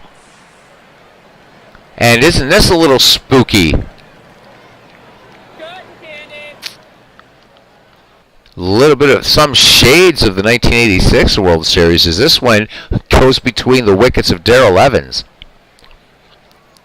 So the Mets with a runner in scoring position and a tying run comes to the plate. Yeah, Bill Buckner, exactly, MV.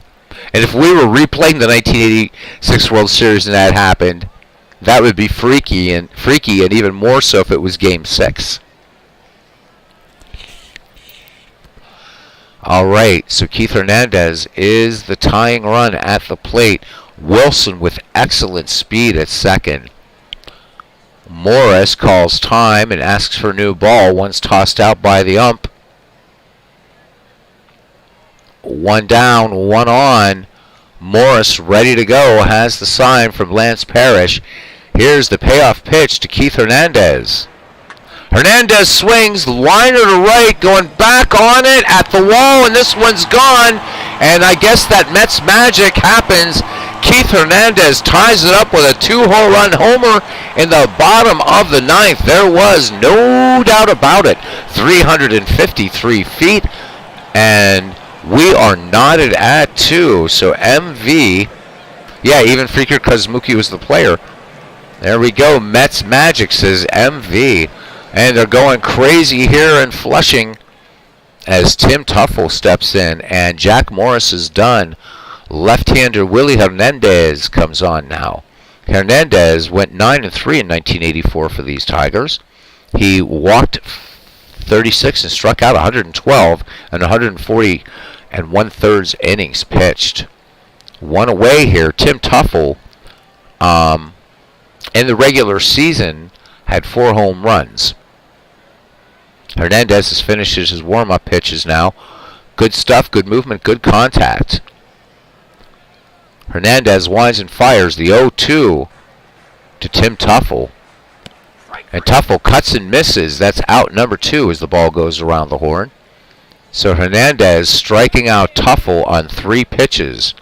And that brings up Gary Carter, who has the power, the swing of the bat to end it here in the bottom of the 9th. They're on their feet here at Shea Stadium. Gary Carter, nothing in 3 attempts against Jack Morris, will try against Willie Hernandez here. Hernandez with the 2-1 delivered to Carter. Carter swings, routine grounder, Trammell to Evans for the 6-3 putout, and that is it.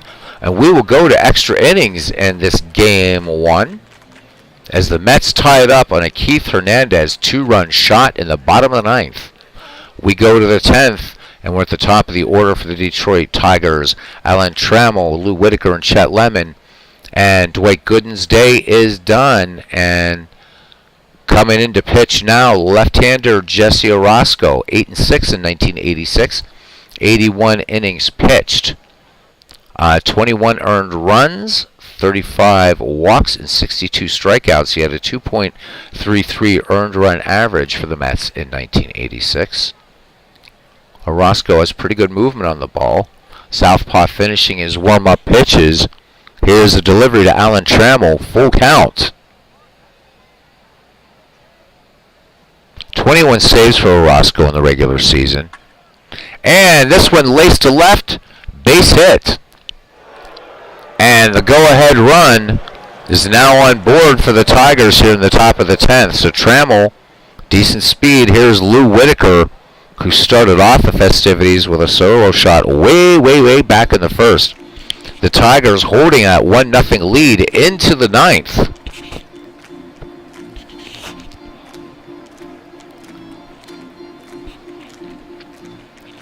Whitaker steps in, lefty-lefty matchup here. Orozco has the sign from Gary Carter, checks Trammell at first, and Trammell goes. Here's the throw down by Carter, and they're not going to get Alan Trammell. So Trammell now in scoring position represents the go-ahead run for the Detroit Tigers. Whitaker back in, and the 1-2 pitch. Whitaker swings, and this one is sinking liner to left. This is going to get down for a base hit. And coming around to score is Alan Trammell. So Lou Whitaker with an RBI single, and the Tigers jump back in the lead 3-2 here in the top of the 10th. So Chet Lemon batting with nobody out, Whitaker at first. Crowd settling down now a little bit at Shea, as Orozco checks Whitaker at first, and the 1-1 pitch. Lemon swings, grounded to first. Darrell Evans will go to second, but hard slide by Whitaker will prevent the double play. So 1 out, 1 in here in the 10th. Now Chet Lemon on first, and Rusty Kuntz will be in here to pinch hit now. Actually, not to pinch hit. He came in to play right field, so my mistake. So making his first plate appearance, Jesse Orozco wheels and deals. And Rusty Kuntz sends this to third. And that's going to be a 5-4-3 inning-ending double play. And the Mets allow 1 run on 2 hits. Bottom of the 10th. And it's 3-2 Tigers. Rafael Santana, Lenny Dykstra, and Wally Backman to bat here in the 10th. Willie Hernandez has a strikeout. He's worked 2/3 of an inning in relief. Parrish sets the target, and lefty Hernandez to deal to Rafael Santana. Count even on him. Santana swing and a miss, strike 3. Ball goes around the horn. 1 away as we go back to the top of the order and send in to pinch hit Hojo Howard Johnson. Johnson hit .245 in 1986, 39 ribbies, and 10 home runs. Willie Hernandez rubbing up the ball, has 2 strikeouts now. Payoff pitch to Howard Johnson. Johnson swings through this one. Strike 3. So Willie Hernandez bringing a little bit of heat. 2 away, and it's up to Wally Backman. Backman, nothing for 4. Tigers on the brink of taking game 1 here in extras. Hernandez deals. Wally Backman struck out his last time up. Clean base hit to center, and here we go. Now the tying run is on in the bottom of the 10th for the Mets.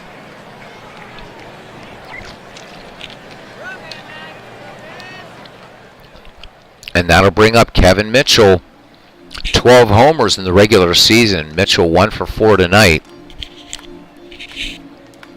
Tying run at first, the winning run at the plate.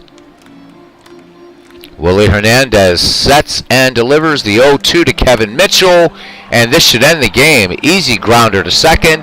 Up with it is Lou Whitaker, and on to Darrell Evans, and the Detroit Tigers victorious. This game goes 10, but Detroit wins game 1, 3-2. Let's go to our recap. One game in and the World Series is already looking exhausting. The Detroit Tigers and New York Mets needed 10 innings to settle game 1, with the Tigers finally taking a 3-2 victory at Shea Stadium. Excelling in the win was Detroit starter Jack Morris, who threw 8 1/3 innings of 7-hit ball. The Tigers and Mets are playing a best of 7.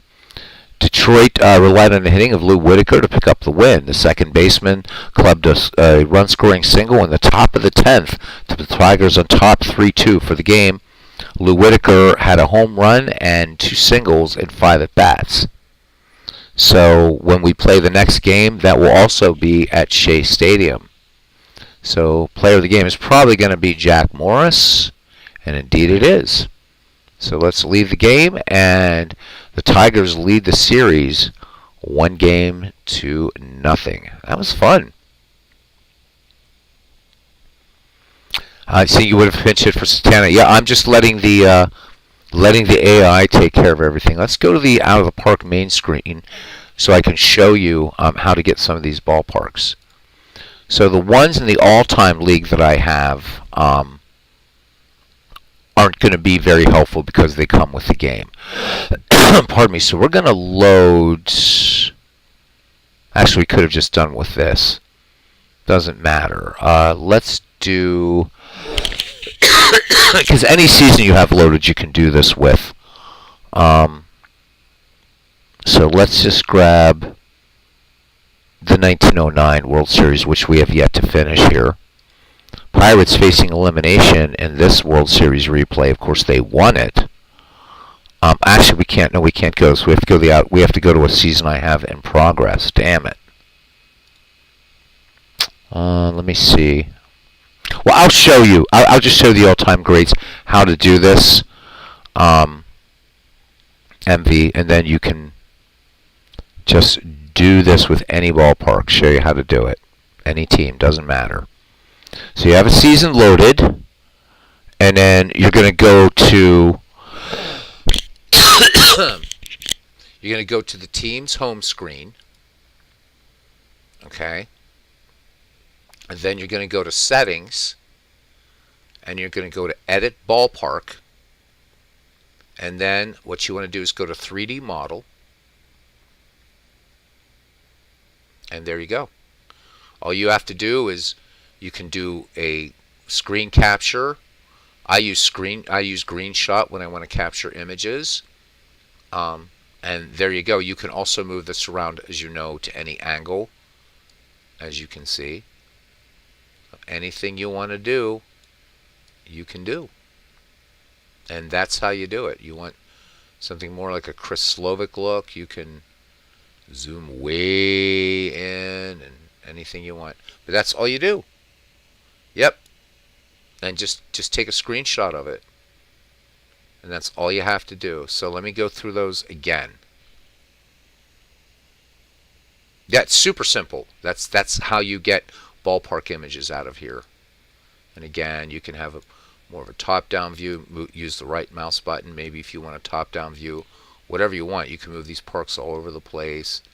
Up, down, right? You can rotate. I mean, Don't know why you'd want to, but you could get that angle if you want. I don't think Action PC does very well with that. Okay, so once again, we're going to go back to a home screen. It doesn't matter. Best way to do it is when you have a team or you have a season loaded MV. Just go to standings. Quickest way to pick teams. So let's say you wanted to grab Anaheim. Okay, so we're at Anaheim once again. We're going to go to settings. All right, and then we're going to go to edit ballpark, and we're going to go to 3D model, and there it is. And then just do a screenshot, save it as a JPEG, and bring it into Action PC Baseball, and you're ready to go. That's all. It would work with Baseball for Windows, because you were asking about Action PC. It'll work with Baseball for Windows, but I'm going to tell you right now that doing parks for Baseball for Windows is a royal pain in the arse. It is really hard. Because you have to save the JPEG, you have to save it as a bitmap file, then you have to rename the bitmap file to a DIB file, which is a Windows sort of, it's called a device independent. It's a device independent file. Then after you do that, you have to get the ini file. It's a crazy process for making ballparks for Baseball for Windows. I have a ton of baseball parks for Baseball for Windows. I'll get them to you. But this is how you would do it for Action PC. That's simple. Or for any baseball game. This part of it's simple, getting them out of the park baseball. It's all you've got to do. Is what I've done there. And if you have the mod, you can go back, and you have to have, it won't work. The only way that it will work from like a World Series is when you don't have players on the field, but then the top half of the park is going to be cut off and you can't move it anywhere. So if you wanted to get these top lights, for instance, at Anaheim, but that's how you do it. But Baseball for Windows is crazy. No, don't screenshot. Here's what I use. Yeah, so I don't use the Windows print screen thing. It's a pain in the arse. There's a freeware program called GreenShot. Okay?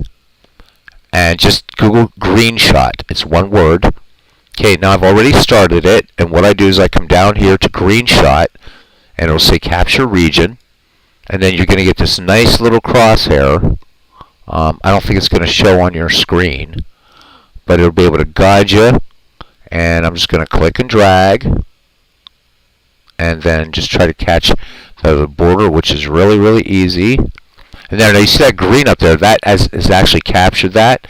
And then you're going to get Save As, and then just wherever you want to put it. So I'll put it on my desktop, and just rename it Anaheim, or whatever the name of the ballpark is, and save. And it is saved. And now I'm going to minimize this and minimize Steam. I'm going to bring up Anaheim, the screenshot at Anaheim, and there it is. That's it. And that would make a nice ballpark for any game. And again, you can zoom in, zoom out, whatever you want. That's it. That's all you got to do. And if you have that mod and you have the time, you can get all those. You can get all these ballparks. But to do it and to make these parks for Baseball for Windows, geez, it's crazy. It is crazy.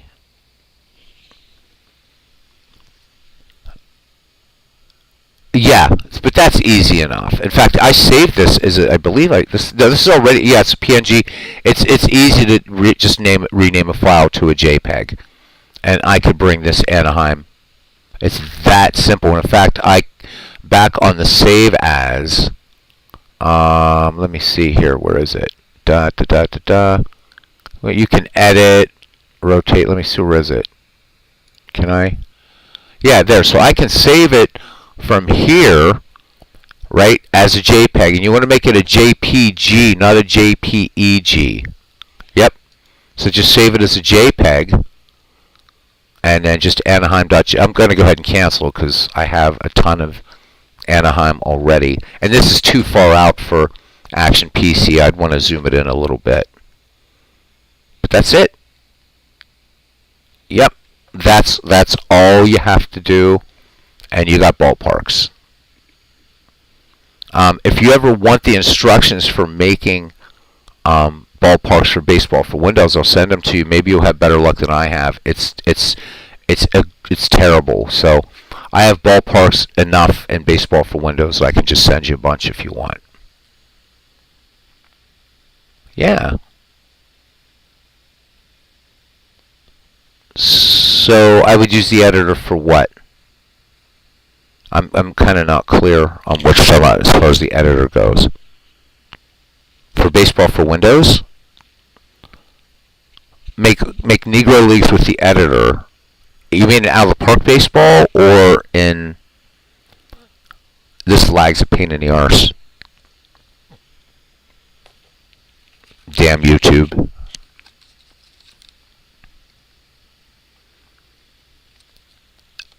Oh, and out of the park, yes, you can.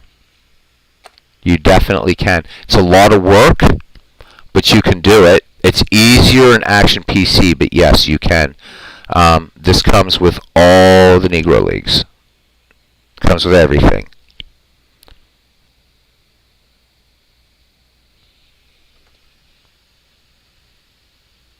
It's lagging because you're in Cardiff. I hope Cardiff has pretty decent internet, dude. But anyhow, yeah, I mean, in out of the park baseball, you could do this. It's a lot easier. In what I would suggest you do, if you really want to make some fictional ballparks, what I would do is this. Yeah, you can create any ballpark. Action PC or out of the park baseball has a ballpark creator in it. It's not as robust as it could be, but for making fictional parks, it's absolutely fine. So how I would approach it, though, is I wouldn't try to recreate, because you're not going to be able to recreate what Steve did in out of the park baseball with Negro Leagues. It would be almost impossible. The work would be nuts. So Steve's done all this great work. So go into the ballpark creator here. You just create any old season, and I'll bring up out of the park again and show you. All right. So let's go back to Mets, team home screen. Is it settings? At a ballpark. Let me see. Is it actions? Because I had the ballpark creator up here, and now I can't remember how to do it. How did I do it? It's not the 3D model. Oh, there it is. Duh. So if you go to here, the course of action I would say is this: if you have Action PC Baseball, go into here, create the ballpark that you want, and again, right, you can. You want to make it a major league ballpark, you can make it a minor league ballpark, which if you're doing Negro Leagues, I would say do that. Okay. You can move your camera in the way you want and out, but I'm just going to do this just really quickly and show you. So go to step 2. All right. So you're working left, center, right center, and right field. So maybe in left field, maybe you just want to do, I don't know, maybe just a double bullpen, something like that. I mean, maybe just a single bullpen. Perhaps you want bleachers out there, so you're just going to select these things. I think bleachers would look good. Some of the Negro League teams did play in Major League Stadium, so like the New York Black Yankees played at Yankee Stadium. The Pittsburgh Crawfords played at Forbes Field. But anyhow, you can do this for all around here, okay? You can make the seating color. I'm hoping they're going to make this more robust. But let's go to center field, and maybe you want a cornfield out there. I don't know, or whatever you want. You can pick from a bunch of stuff. A fountain, which might be a little bit out of place, a little bit too modern. There's a little train station thing out there. It just gives it kind of an old look to it. But anyhow, right, then you go to step 3. And then what you can do is this is where you can actually do the fence color. You can actually do where you can do fence heights, angles, all that kind of stuff on here. So you can select a point. You'll see, I know maybe you can see it there, maybe you can't. There's a little point. Maybe I want to move it in.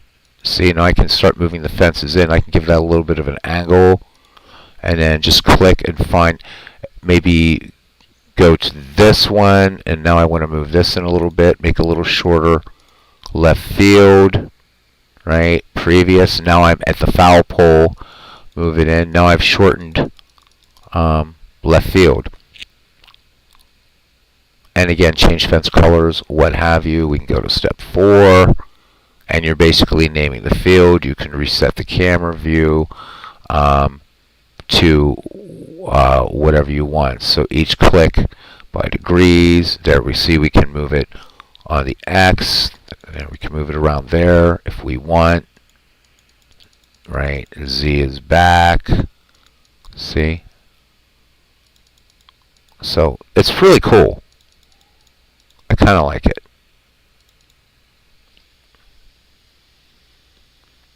You could do the polo grounds, but if you already have that big mod for out of the park baseball, you don't need to do the polo grounds because it's in there with the proper advertising and everything.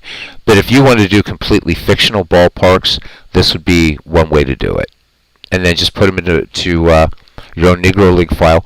Again, use that screen capture. You want to zoom way in here. Okay. You can also get different. There's what our little ballpark looks at a wide angle. You could capture. This would be perfect, actually, for an Action PC park if you wanted. Just again, screenshot it, and then put it in your ballparks folder in Action PC, and have Steve's guys take the field in Action PC. Yeah, Ebbets is, again, if you have that stadium mod, 1901 to present on the Steam Workshop, and installed into Out of the Park Baseball, you have Ebbets for whatever year you want. So, good stuff. Good stuff. And then if you want to go back, you can go through all these steps, right? Your 3D layout, so you can go back, reconfigure, raise, lower fences, change colors. But we're going to go ahead and jump out and back to the start screen. You know, it's kind of funny we say it's almost infinite because this game bills itself as the infinite baseball playground. And I would say between this and Action PC Baseball, you really do. Then you have the best of all worlds. You're most welcome, MV, and I think you're the only one left. And I guess with that, we're going to go ahead and close it off. So thank you, my friend.